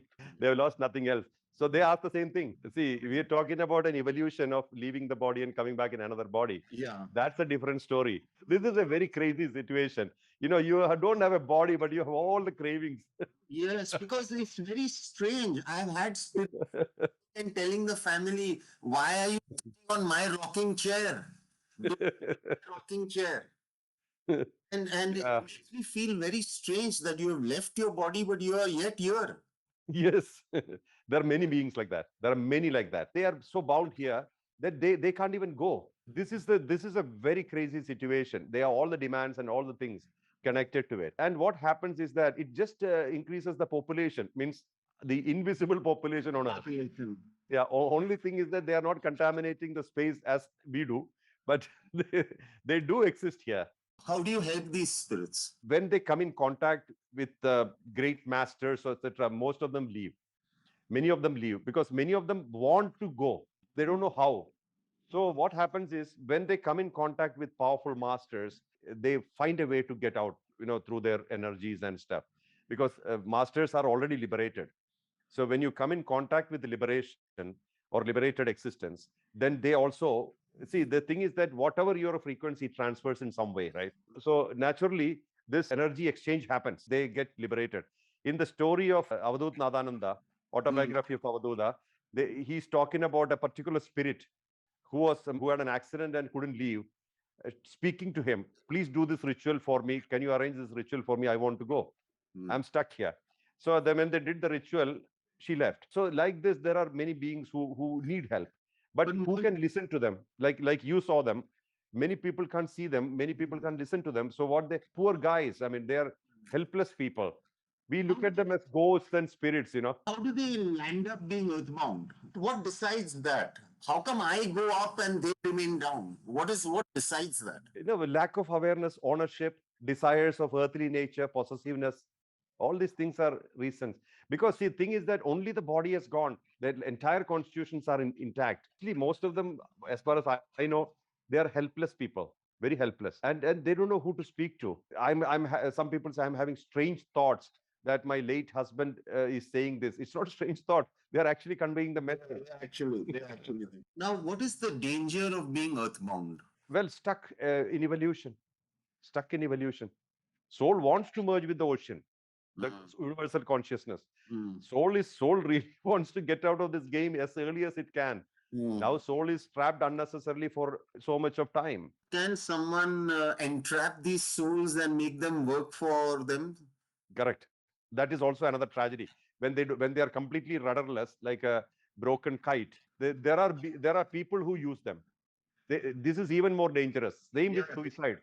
People who commit suicide, this is what happens to many of them. Not many, I mean, some of them at least, that they got out of the body, but they didn't get out of the life. Imagine somebody was supposed to live for 80 years and they died at 40. The rest 40 years, minimum, they will be here in a confused state. They don't have the body, they can't communicate. So there are some people who practice such things where they trap them.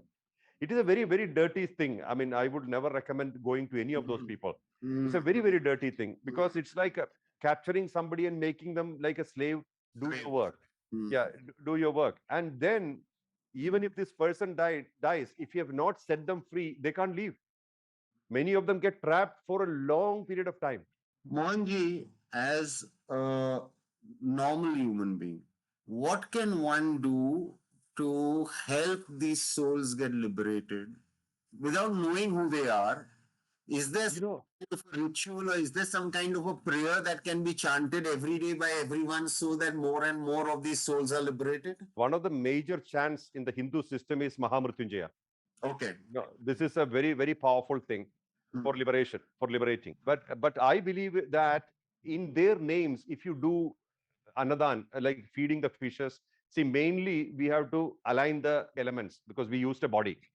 Fishes means beings of the water, beings of the water and the nature, beings of air means our air and space in the body. Yeah. Then beings of earth, and then our species, the helpless part of our species, that is children, old and sick, mainly. These beings, if you serve, this automatically gives them, because they are also participating in a way. because they are not going anywhere, right? So Okay. they also, through benevolence, they immediately attain, go towards that. What if I don't know their names? What if I No need. do it? What if I just want to do it for everyone around? No need to know the names. In Ganga, when we do the ritual Shraddh, they talk about all the people who died in our family before. The one of the prayer is that may this reach all the people who left before me. Can I help people who are not from my family? By Definitely. Definitely. See, we have the power of intention, right? yeah. Even homas or yajnas or thing, everything works on power of intention. The invocation and intention. Invocation is that raising the right energies. Intention is what you're doing it for. So you can say like people who love you or and their families, things like that on a blanket level, and it works. But one thing we must remember, we are not doing it for making it work. We are doing it as a seva, innocently, without expectation. Yes, yes, Because yes. the moment you start, okay, this should happen, then it becomes command. So Command. it's Yeah. not intention. Intention shifts to command. When it becomes command, we have much more responsibility. There is a price to pay Okay. because we are intercepting in somebody's karma. Okay. So now, Mohanji, I come to a very, very oftenly asked question: is there heaven? Is there hell? What is it? What's going on? Yeah, there are lokas, worlds. Worlds Okay. are frequencies. Beings of certain frequency can go to that places or will get attracted to that places. Okay. Heaven is a state where you are in total acceptance of yourself and you are in total bliss. A state where you are contented, deep contentment without any external factors. Okay. Hell is a place where you are discontented, you are unhappy, you are not satisfied. So frequency, see, even in life, when we share what we have with the world, we feel expanded, we feel great. Yeah. When we love, we feel great. When Yeah. we acts of kindness makes us feel great. So Yeah. these are the things which can be in terrestrial terms considered as heavenly states. Now, this heavenly state I can feel in any frequency. Difficult. Yeah, Difficult. no, there are worlds of that frequency Okay. where you arrive at because you are consistently operating in that frequency. In that frequency. Okay. Yeah, when you consistently operate in a benevolent frequency, when you are kindness, compassion, non-violence is extremely important here. Okay. No violence in thoughts, no violence in expressions, no violence in actions. When you are operating in that, then no ownership. No ownership is very essential. Yes. Detachment. Yeah, something has come to you, you have to be grateful. Means you can't detach from what has come to you, because sometimes detachment becomes escapism. You got to do every dharma should be fulfilled completely with your best ability, and always be kind and benevolent. And then, as I said, when you reach the sixth state of samadhi, you are in extremely bliss state. This state is exactly what we can compare to a state of heaven. See, there are god men. People say there are no god men. There are god men.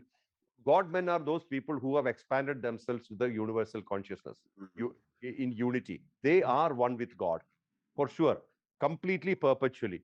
If you are in that state can be called as heaven. And there are spaces in the whole universe which has these frequencies, like the frequency that's visible or that's experienceable in Kailas. That is very conducive for very powerful beings to stay there. Mhm. Mhm. Beings of great power, we can call Shiva, Parvati, they are all frequencies who can exist in that place. Such Mhm. places do not exist on earth much. And there are in earth also, there are frequencies, there are places which has very, very less frequencies. There are places which has very high frequencies. In Vastu, they say Adham means very bad frequency. Mhm. Madhyam means medium.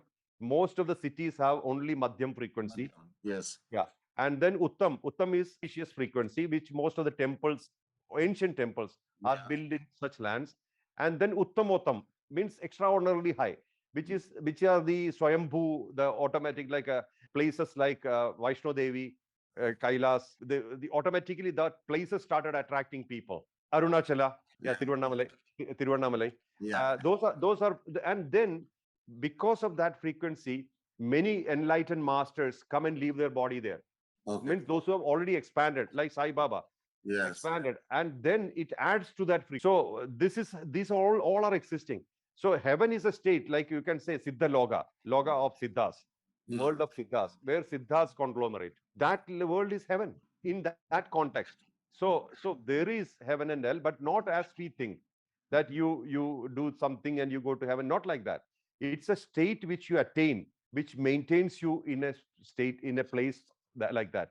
So basically, what you're trying to say is there could be various frequencies of hell and heaven Yeah, in the cosmos. correct, correct.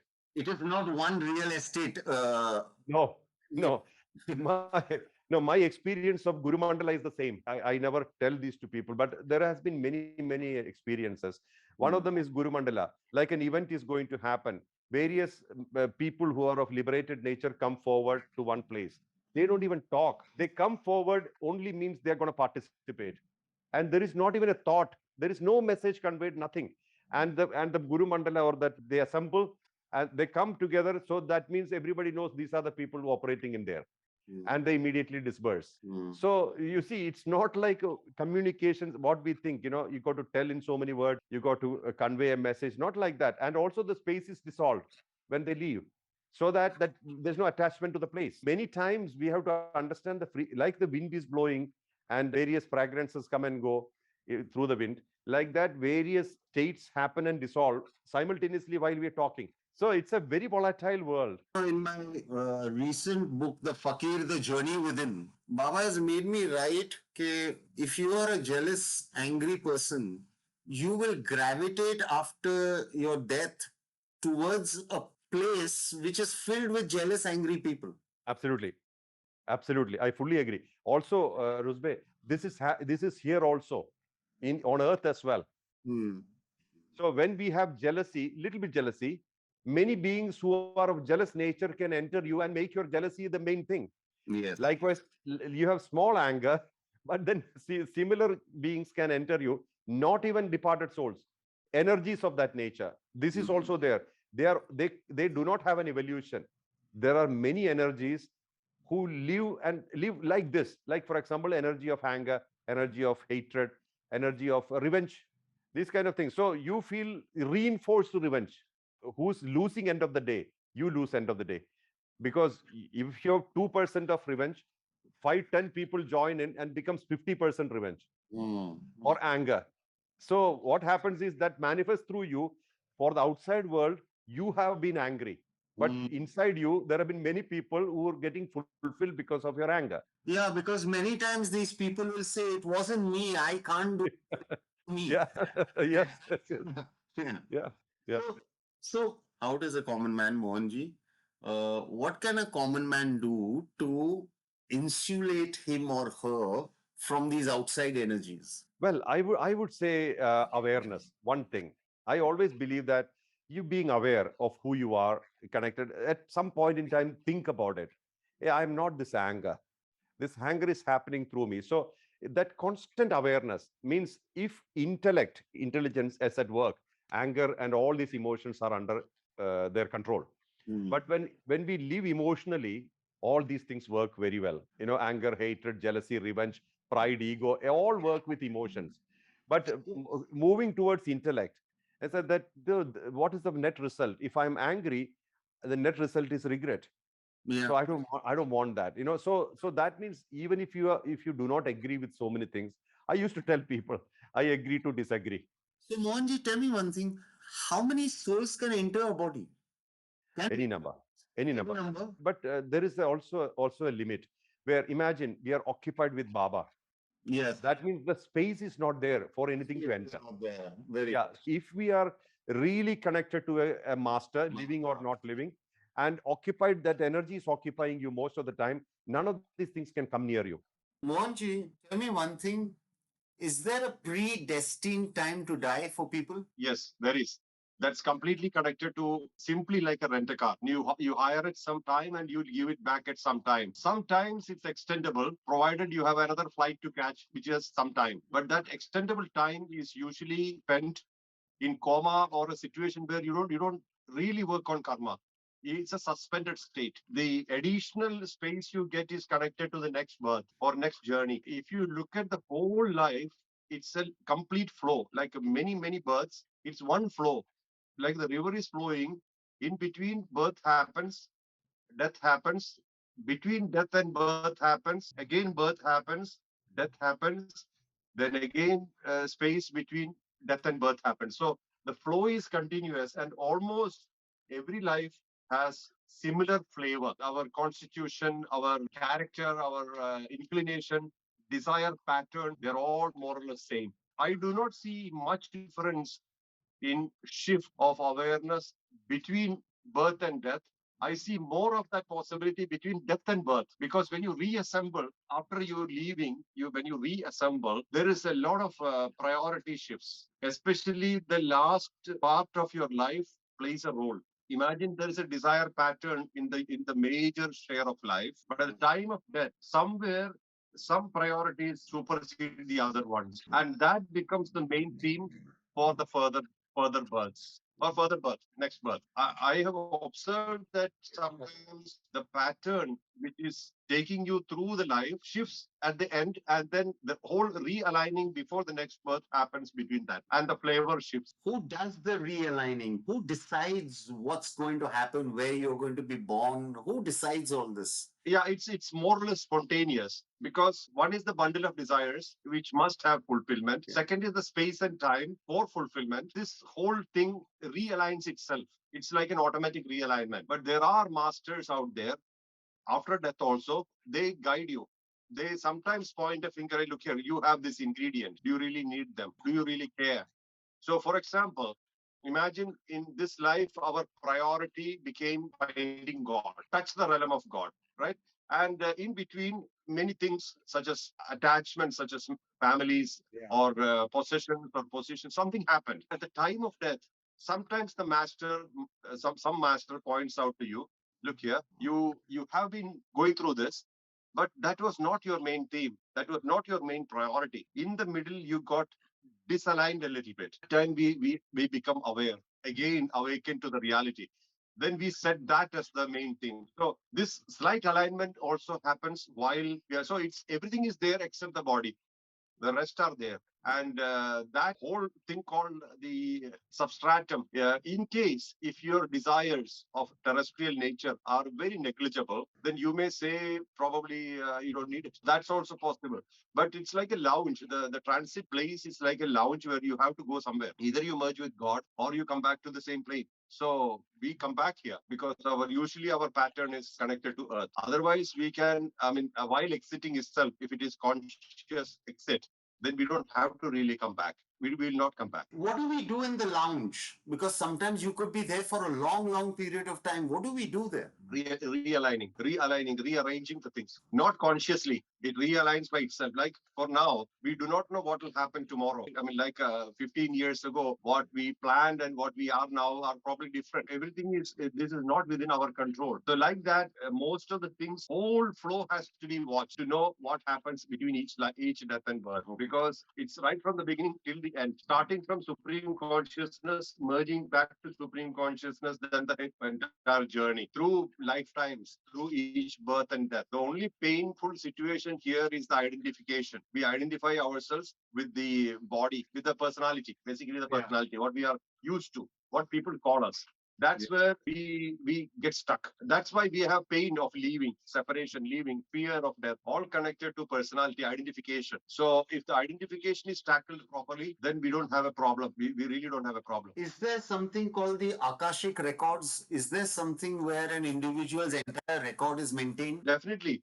Akashic records are always there. See, when we breathe and when we talk, there is a signature going into the air. We have all these things. Like, for example, the 11th chapter of Bhagavad Gita, Lord Krishna displayed his Vishwarupa. And what Arjuna saw was all the people whom he is supposed to fight in the war are already dead and gone. So Krishna said, "Look here, Arjuna, in the absolute time, it's done. It's over." So you're just an instrument doing this, and you believe that you are doing it. This is the illusion you carry. So this is actually this is there. The whole script is there. What an extension of Akashic records, which I have seen, are the Nadi astrology.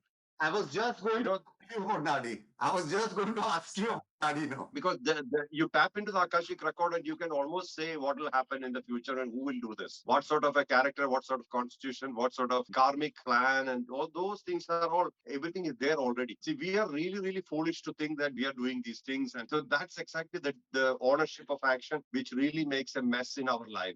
Me and mine, I own you, you own me kind of stuff. So that's complete lack of awareness. That's what's called Maya, the illusion part. So now, what about about suicide? What about murder? What about dying in an accident? How do you define that? See, accidents are usually trap fears, right? That you end up having in a situation where you have a fear of sudden deaths. So many people carry that fear. The suicide is also a lack of awareness because you identify with the body and the personality, and we think that at the time of death it changes. So that's an illusion which we carry. A particular illusion connected to the body and connected to escapism that causes suicide. So it's completely a mind stuff. A particular notion that I'm the body, and a particular notion that when I end it, it's over, and then an attitude of escapism where you see I can't face it, so I die. These are the combination which causes suicide. So this is also in the history, in the pattern. It's part of the pattern. But is it predetermined or is it free will suicide? It's predetermined.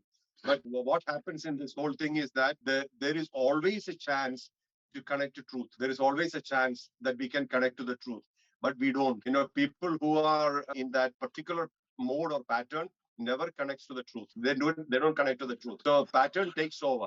We can never underestimate our life patterns. We all have a particular pattern of life, goes in loops and loops through lifetimes. Imagine we have taken 1,000 births. It goes through loops in every birth. But in every life, we have a chance to connect to supreme consciousness, the truth. But what happens there, patterns are too strong, identifications are too strong, personality identification is very strong. So we forget that supreme consciousness. So the God aspect is the silent aspect, and God aspect is insignificant when the gross takes over. Yeah. When the mind takes over, the subtle aspect is ignored. That's why many people who have the potential to connect to supreme consciousness never even attempts it. See, the three types of intellect which I explained earlier. One is Shruta Buddhi, what we collected from the world, from the books, from people, from education. The other is Yukta Buddhi, the logical mind, the logical intellect. Third is the Ridambara Buddhi, the cosmic consciousness. So people don't even leave the Shruta Buddhi, that is the what we collect from the world, from the books. We believe that's it. So we don't even analyze. We don't even use our logical, many people don't even use our logical mind. So there is no possibility of coming to the cosmic consciousness. The moment you start into the cosmic consciousness, the whole pattern starts changing. If your only aim is to experience God, nothing else in the world matters. People don't reach there. True. Possibility is there for everybody. Opportunity is there, but it takes many births or many lifetimes to get there. See, all of us might have had suicides in our life at some point. Yeah. Sudden deaths. How do we know we had it? Look at the amount of escapism we look for. So at some life, it would have been really high. Our escapism, I want to run away from the whole thing. Then people go into suicide because this is the deep feeling that I can't face it. I'm tired. So those aspects come back, and that's a very big pattern. It starts diluting later because priorities set in and awareness sets in, and then it becomes lesser and lesser and lesser. And then usually the antidote is purpose. When there is illusion, when you connect yourself to a purpose of higher nature, then there is a chance for survival. But there's a chance for deviating the same energy into something positive. But you need a guide for this. Yeah. Somebody should hold your hand at that time. That sometimes does not happen. So what happens to these souls who commit suicide? What happens to them? No, well, it's the souls who actually commit suicide. First is that the delusion peaks up. That means they left the body, they lost the body at the time of death, but they lost nothing else. The body is lost. Body is the equipment for communication, experience, all those things. That's lost. Apart from the body, what you are, a naked soul. So the amount of confusion they had is carried forward and enhanced. It's multiplied because they don't have a body to work on now. They don't have a body to respond or experience at all. So they are completely at a loss. They wander usually, and they wander, like, for example, if a person originally had a possibility of 80 years of life, he died at the age of 40. The next 40 years, where will he go? Because there is a time span, just like the coma patients. Patients who are in coma, they have time for the next birth, so they can leave the body, hang around, or like our lounge. Imagine the flight is delayed. You can still sit in the lounge.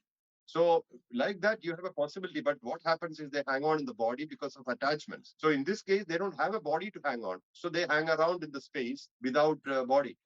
Then what happens? There are beings who parasite beings who capture and conquer such beings and make them work like slaves. They Okay. trap them. They unnecessarily get trapped. That's why masters and great beings always said never ever work on suicide, because they don't know where to go. They have no clue. They are completely at a loss. Then they literally hang around, and it's a big trap. Possibility of a big trap. Maybe if they are lucky, they may be fine. Fine in the sense, without the body, they might be spending the rest of the time. I have also seen beings who had a possibility of a paralysis kind of existence for 15 years or 10 years, choosing to die, Yeah. but they don't leave. But that's a choiceful death. Yogis, I have seen them doing. Yogis. They are yogis. They have a clarity that they have another 15 years of life, but in bed. So they choose not to be in bed. Instead, they leave the body. That's not suicide. That's a conscious existence. But those beings are never touched. Nobody can touch them because they're as good as they are alive. But they instead of not giving the trouble to their families, they choose to stay outside the body and exist like that. They sometimes work like protecting angels also. Okay. They hang around with the family and kind of guide them to gurus or guide them to enlightened masters for their protection. I hope I have answered that question. Yes, you have. If a person is on a ventilator and brain dead, is his her soul still in the body? It is, because he has time for the next birth. The moment the next birth is close by, see, usually they say it's about 2.5 years before you take the next body after you die. Okay. Something interesting which Ramana Maharshi and various in Yoga Vasishta they said, you can definitely take another body after the death in 2.5 years, but probably because of parallel existence, you're already there. Shirdi Sai Baba's situation, Akalkot Swami and Shirdi Sai Baba, this is the same thing. When Akalkot left the body, part of his soul entered the tree and part of the soul entered Shirdi Baba, because Shirdi Baba was Akalkot himself in another body. Like that, we can have many parallel bodies. So when our soul leaves the body, it is not necessary that we take another body. We can also mean we enhance another life, another body of ours which is existing. So in the case of paralysis, brain dead and all that, mostly we keep them on a suspended state, and our medical science, death is a tragedy. But for life, death is not a tragedy. It's inevitability. Death is not a tragedy in life because that's part of life. Death means only death of the body, not death of life. So, for unfortunately for medical science, death means end, which is not true. Yeah. So they keep in a suspended state, and sometimes it's kept unnecessarily long, which is agony for the whole soul. What is right as a karmic being is to be active and alive. Active and alive also means sleep state. Even when we are sleeping, we are active and alive. Yeah. Coma state, suspended state, ICU, all those things artificially controlled and maintained, which is not an efficient life. What is the use there? Nobody is benefited. As I told my doctor, I have the right to die in a dignified way as I am living. So if it is time for my death, don't put me in ventilator. I will leave effortlessly. I have the right to leave effortlessly. And death for me is not the end, which I know very well. Yeah. I've experienced it. The suspended state is not at all good for the soul. There, but not there. Means effectively it is not. It is there, but it has no effect. I call life effective life only. Means where you are able to experience something. If you experience nothing, you are brain dead. What are we doing here? Mohanji, there is this controversy about donating organs after the body, after the individual has left the body. Does it have any impact on the future life? Does it have any impact on the spiritual growth of an individual? Well, I presume not, because the service aspect of us. That means at the time of our death, any part of our body. In fact, I had written that in the will before I went to Iraq in 2004. Any part of my body which can be used for poor people, let it be used. I wrote it in my will, because you have to submit a will before you go to such places. So I said this because what's the use of the body when you are dying? If somebody is benefited, let it be. Of course, there is muscle memory. Every cell has a memory. Yeah. Every cell, with one cell of yours, you can create another you. Yeah. So it's scientifically proved. So every cell is potentially each individual. So definitely we carry that memory. The whole aspect is that of positive. Is positive. The whole the why we're doing it is for something good, not for any personal gain. Because what is the personal gain for the dead man? So the whole seva aspect, ultimate sacrifice aspect is great. The thought is great. Sacrifice, that's where the compassion, the kindness behind it is great. That way, it is always positive. I believe it's tremendously positive. But when a person of that kind of a mindset uh, is definitely of a higher elevation, right? Not everybody thinks in that way. Yeah, yeah. So if some organ from them goes to another person, I'm sure it will not be bad for them because it's coming from a person who's thinking great. Yeah, yeah. So it's like this implantation might be good for the person who's receiving it. I like to believe like that. But these are all situational, and you can't say this is exactly how it is. It is not possible to say like that. But in principle, I approve to this because this is the highest level of compassion. Mohanji, now you have a lot of number of followers, right? So one day, God forbid, you will leave the body, and let's say after. Not God forbid, Ruzbeh. Let God bless. I really feel that I don't need the body to work, which it's a firm conviction. And for me, death is not a tragedy. I have no fear of death, and death is not a tragedy. If I have to die, I will die peacefully. Yeah. I'm not at all worried about the death aspect of life aspect. Death is part of life. I agree. But now, let's say you're reborn, okay? You have followers praying to you, seeking your intervention, seeking your help, but you're reborn. So how does the master help his followers when he or she has now taken on another body? How? Well, the, yeah, the consciousness that's connected. Like, for example, I am a representation of a consciousness. That's what people connect to me as a master. Master is an aspiration of a state, or one's desire to be a state in a state. A master is somebody of a living representation of sorry. Master is a living representation of a state. Let's say state of stillness, state of elevation, an awareness where we have unity consciousness. So a master is a living representation, and that will continue. Example, great masters like Shirdi Sai Baba, Babaji, there are many masters who are still active and alive and working. People are experiencing them. This is a clear sign that body was just a point of contact for them, a machine or a means for communication, connecting people to one point. So these masters never missed the body. Now, this is one aspect. One aspect is that with or without the body, they are connecting to the source, not this physical man. See, I cannot do many things with the physical body because of the time space problem. I can only work with this body in a particular space at a particular time. I cannot be in Paris now, even though I may like to be in Paris and doing something. I can't because time and space binds bodies. Consciousness is unbound. So what people eventually connect is to the consciousness.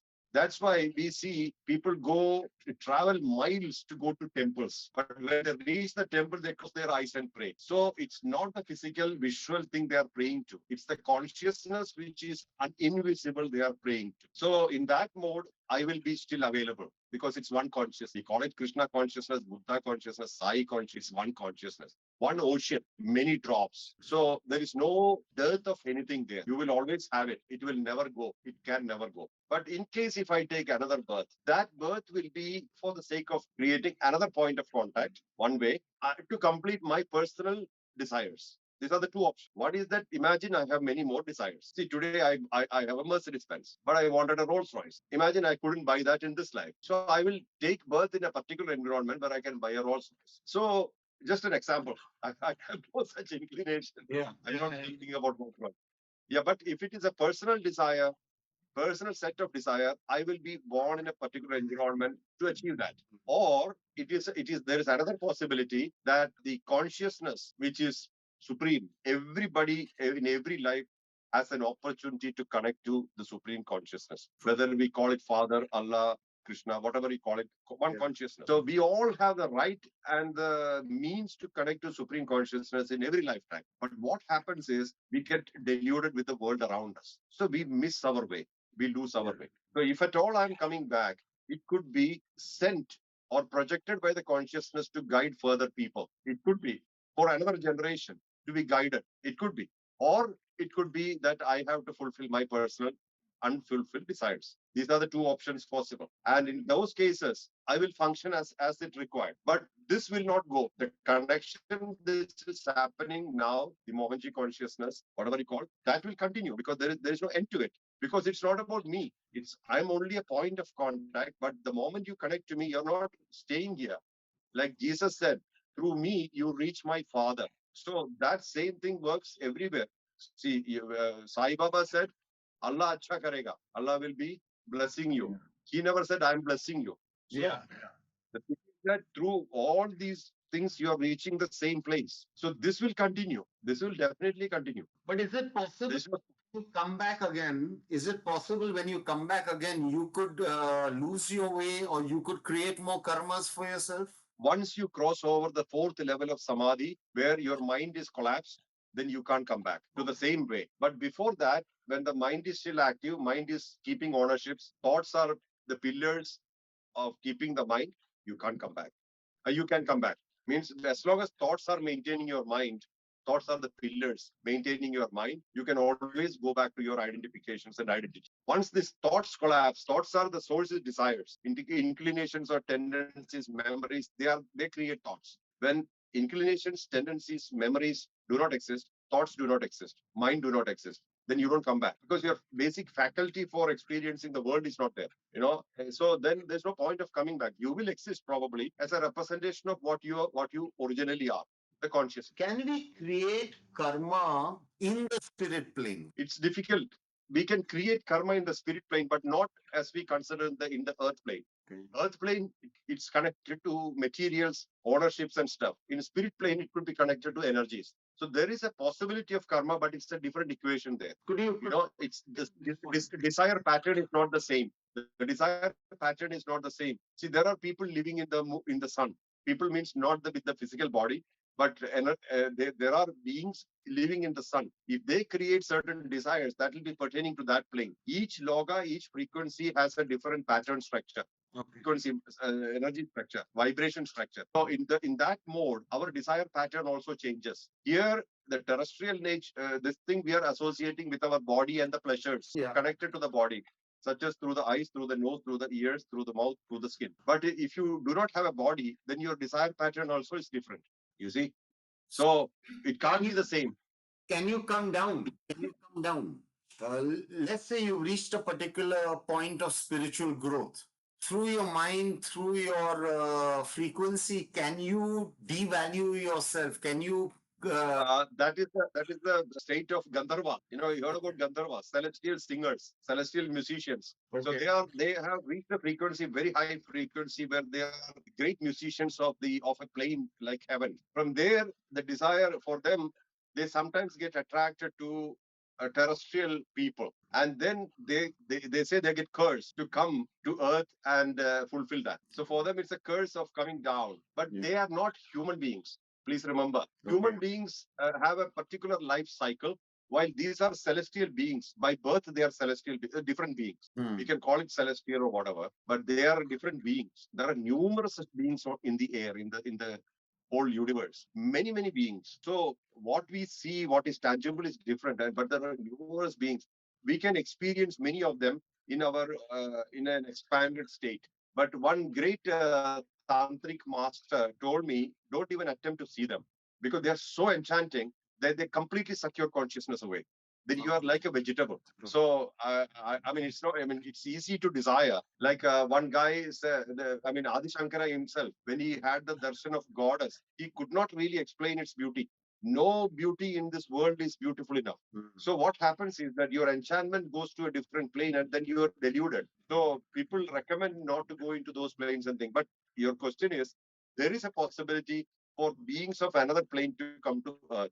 Maybe you and I also did the same. We don't know. Possibly. I'm just giving an example. Possibly. And then we came here and we got deluded with the whole emotions of this place and got stuck. You see, then the life after life after life looping through. We went through the same emotions and processes, and then finally now we're trying to figure out, hey, we are not from here. Our house is elsewhere. This is a possibility. So many beings are there like that. Yeah. See, for example, 2 days ago, I was at the Samadhi of Vagbhadacharya. Okay. When they said that when he left the body, he was not even visible. He left the body there. He attained Mahasamadhi at that place, but there was no body to bury. Likewise, Patanjali, if you look at the picture of Patanjali, half is coiled like a snake. Only Yeah. half is human body. Yeah. He is not from Earth, but he is from an elevated plane. He came to Earth to give us the message of yoga. Hmm. So there are great masters who have come here to tell us what are our human possibilities, and they left asking nothing from here. They want nothing from here. This is a possibility, right? True. So one is the curse possibility, where you got enchanted with this world. The other is a possibility of just coming here to Get knowledge. impart knowledge. Important. Yeah. Mohanji, why do most religions differ about life after death? No, various religions. See, religions are man-made. So, like for example, you and I are living in the same time. You are living in this earth. I'm living on this earth at the same time. But what we see, what we pursue, what we understand are different. That's the beauty of creation. Creation is like that. Nothing is same. We all have our variety and differences. So many people who have experienced their realities have spoken. If you just Google for self realization or Kundalini experience, you can see thousands of it. Yeah. And it's 80 or 90% misleading. So these are all individual experiences, individual opinion. What is right, what is wrong, we can never say, because this is personal. So many times, see, for example, Buddha was deluded with three things: death, old age, sickness. He left his family and he went saying that there should be no injustice. There should be harmony and stuff. And he meditated and he became enlightened. Siddhartha became Buddha. Still, there is sickness, there is old age, there is death. So, what happened after that? After he became enlightened, he started accepting it. Okay. But then, what is Buddhism that way? Buddhism is actually what he delivered, and later on, what happened to Buddhism is different. It became interpreted different through different minds, and different formations happen. Buddhism is not the same in Japan, and Buddhism is not the same in China. Structures are created. It suits minds. Mind likes structures. Then it evolves into political power, conquest, control, capture, torture, this kind of stuff. What happens in this whole bargain is that the whole idea of religion is lost. Idea of religion is to unite you with God. That is lost. Everything else is there. Yeah. The politics of it, the religion, the ritual aspect, all these are there. So why are religions different is because it's going through different minds. That's the reason. It's created by minds or consciousness. Let's even say created by God also, for the sake of certain generations or certain types of people. Like for example, in our structure, we talk about Samam, Danam, Vedam, Dandam. To people who are of great awareness, you can discuss and everything can be ironed out. I mean, differences can be ironed out. Dana means you offer something, and if you do this, I'll give this to you, like we do to children. Yeah. You study well, I'll give you a toffee. Vedam is that you're scolding them, saying that, look here, if you don't do it, I'll beat you up. Danda means punishment. So these four aspects are not given to the same person. They are provided, or they are told that these are required for different density of people. Yes. Various types of people require various methods. So, like that, the whole consciousness, or not consciousness, the whole structure of world, the law, the way the world is designed, are for everybody. We have 8 billion people out there, and each person thinks about religion or path or God in their own way. Nobody can say this is right, this is wrong, Yeah. because it's a reality for somebody. So, all what we can say is that I normally call wrong is violence. You should never entertain violence. Violence. Violence. Violence. For me, what is wrong is violence. My ethics and morality is violence, torturing, capturing, killing. This is the boundary, or this is the structure of my ethics, my morality. But what happens? People twisted the morality to the level about sex or money, or even money is okay.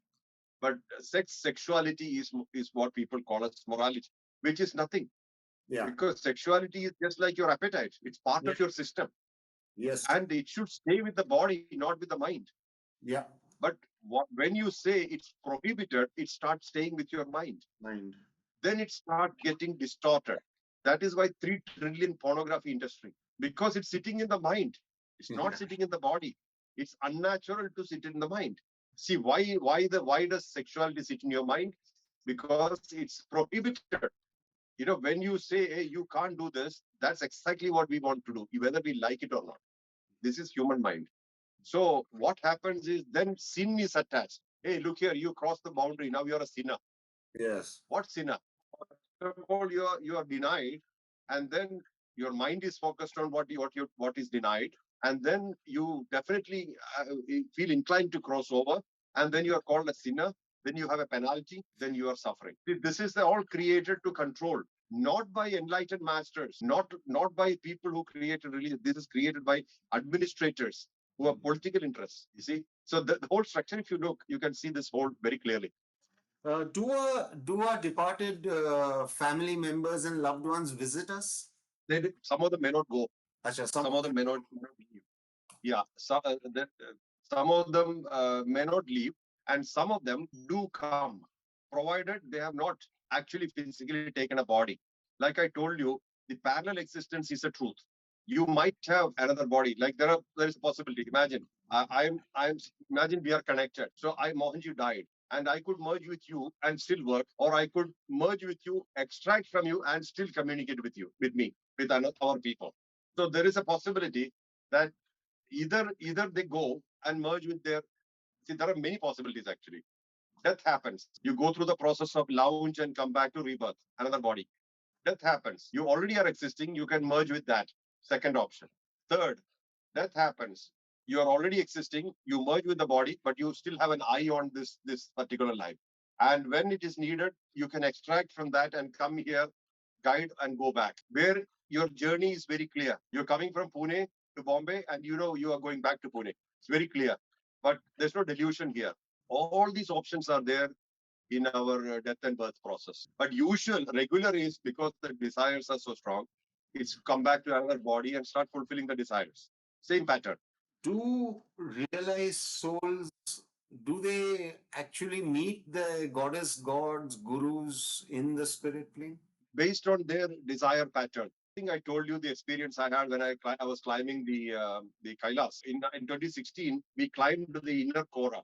Means we climbed through Kailas, and we very, very tedious and tough. Through with a rope, you got to climb up. And then when I reached the top, I was dead tired because it's 20,000 feet high, hypoxia, high altitude, and all sorts of stuff. And I lied down.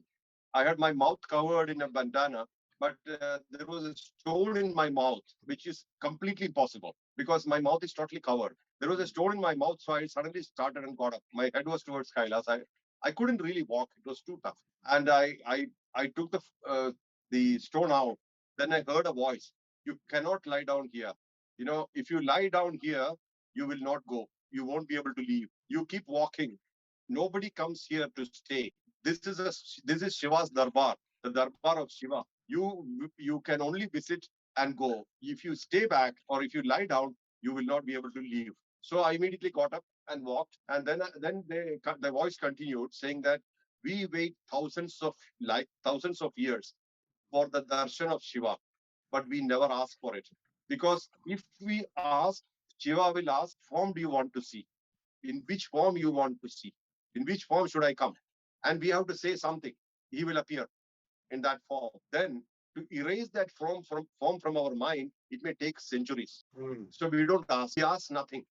We wait and wait and wait, and Shiva happens. He used the word happens, like a happening, like a brightness explosion. Then we don't exist. Means we get sucked into that consciousness, like a drop falling into the ocean and becoming the ocean. Simple example. Kailas, when you sometimes it is possible that you can have darshan of inner Kailas. You can't go there physically, but you can have darshan. How you are, that's how we see it. We sometimes see it like a huge palace with the Shiva and the Parivar and all those things. Sometimes it's like just a place where everybody is meditating, like an empty space, or a space which is like rocks and things and a lot of plateaus and things where a lot of people are meditating completely in bliss. Or we can even see a space where things are active like a city. So how your constitution is that, or how you are at that point in time, that darshan of Kailas happens. So what is Kailas eventually? It's all connected to our projection, what we are. So this is the reality. How do you go beyond these projections? When we connect to our energy inside the soul aspect, which is completely formless, or it's all forms, it is completely energy, just like electricity. Electricity is a flow of energy, right? It doesn't have a particular form, it doesn't have a particular flavor, color. So same like our soul, it doesn't have a color, flavor, presence is felt, we call it life. Like that, when we connect more and more to the soul, the energy aspect, we can only see energy aspects, not the bodies. That's when we have mastery. We call it master. So then once you connect to that aspect, a form with a form or without the form is the same. Form is there, no same. Me and God are not separate. There's no difference. There's no difference. We are all same. So when you talk about Krishna consciousness, Jesus consciousness, or any consciousness you talk about, it's all same. Energy aspect. Like electricity operating a washing machine or a television or a light bulb, or electricity, it doesn't matter whether it's operating a light bulb or a washing machine or refrigerator, it doesn't matter. Same like that, our soul operating any body, it doesn't matter. It could be an elephant's body, a whale's body, or a human body, doesn't matter. Experiences doesn't matter. So it's not affected. Likewise, any visions, any darshan, they're all connected to mind. We are overjoyed by the apparitions, the visions. But after the mind is dead, like you are in deep sleep. Imagine goddess is standing right next to you. You wouldn't care because you are already in a state of deep sleep. Now, if it is with awareness of our consciousness also, we see like that's what happened to Sri Ramakrishna Paramahamsa. When Totapuri asked him, "Where is Mahakali?" He said, "Outside of me. When I see her, I go into ecstasy. I become excited, ecstasy." Then Totapuri said, "Not good, not good." He gave a sword. When Kali comes next time in front of you, cut her to pieces. So Sri Ramakrishna Paramahamsa said, "I can't do that. She's my goddess, my mother, my power center." Then Totapuri said, "You have to do it." But he couldn't lift the sword for a long time. And then, you know the story. He lifted and when he cut her into pieces, Kali was inside him. Then he has no separation with the goddess. Then the real life started. So when we become one with God, then life starts. Life begins then. Okay, Mohanji, thank you so much. Thank you. Lots of love.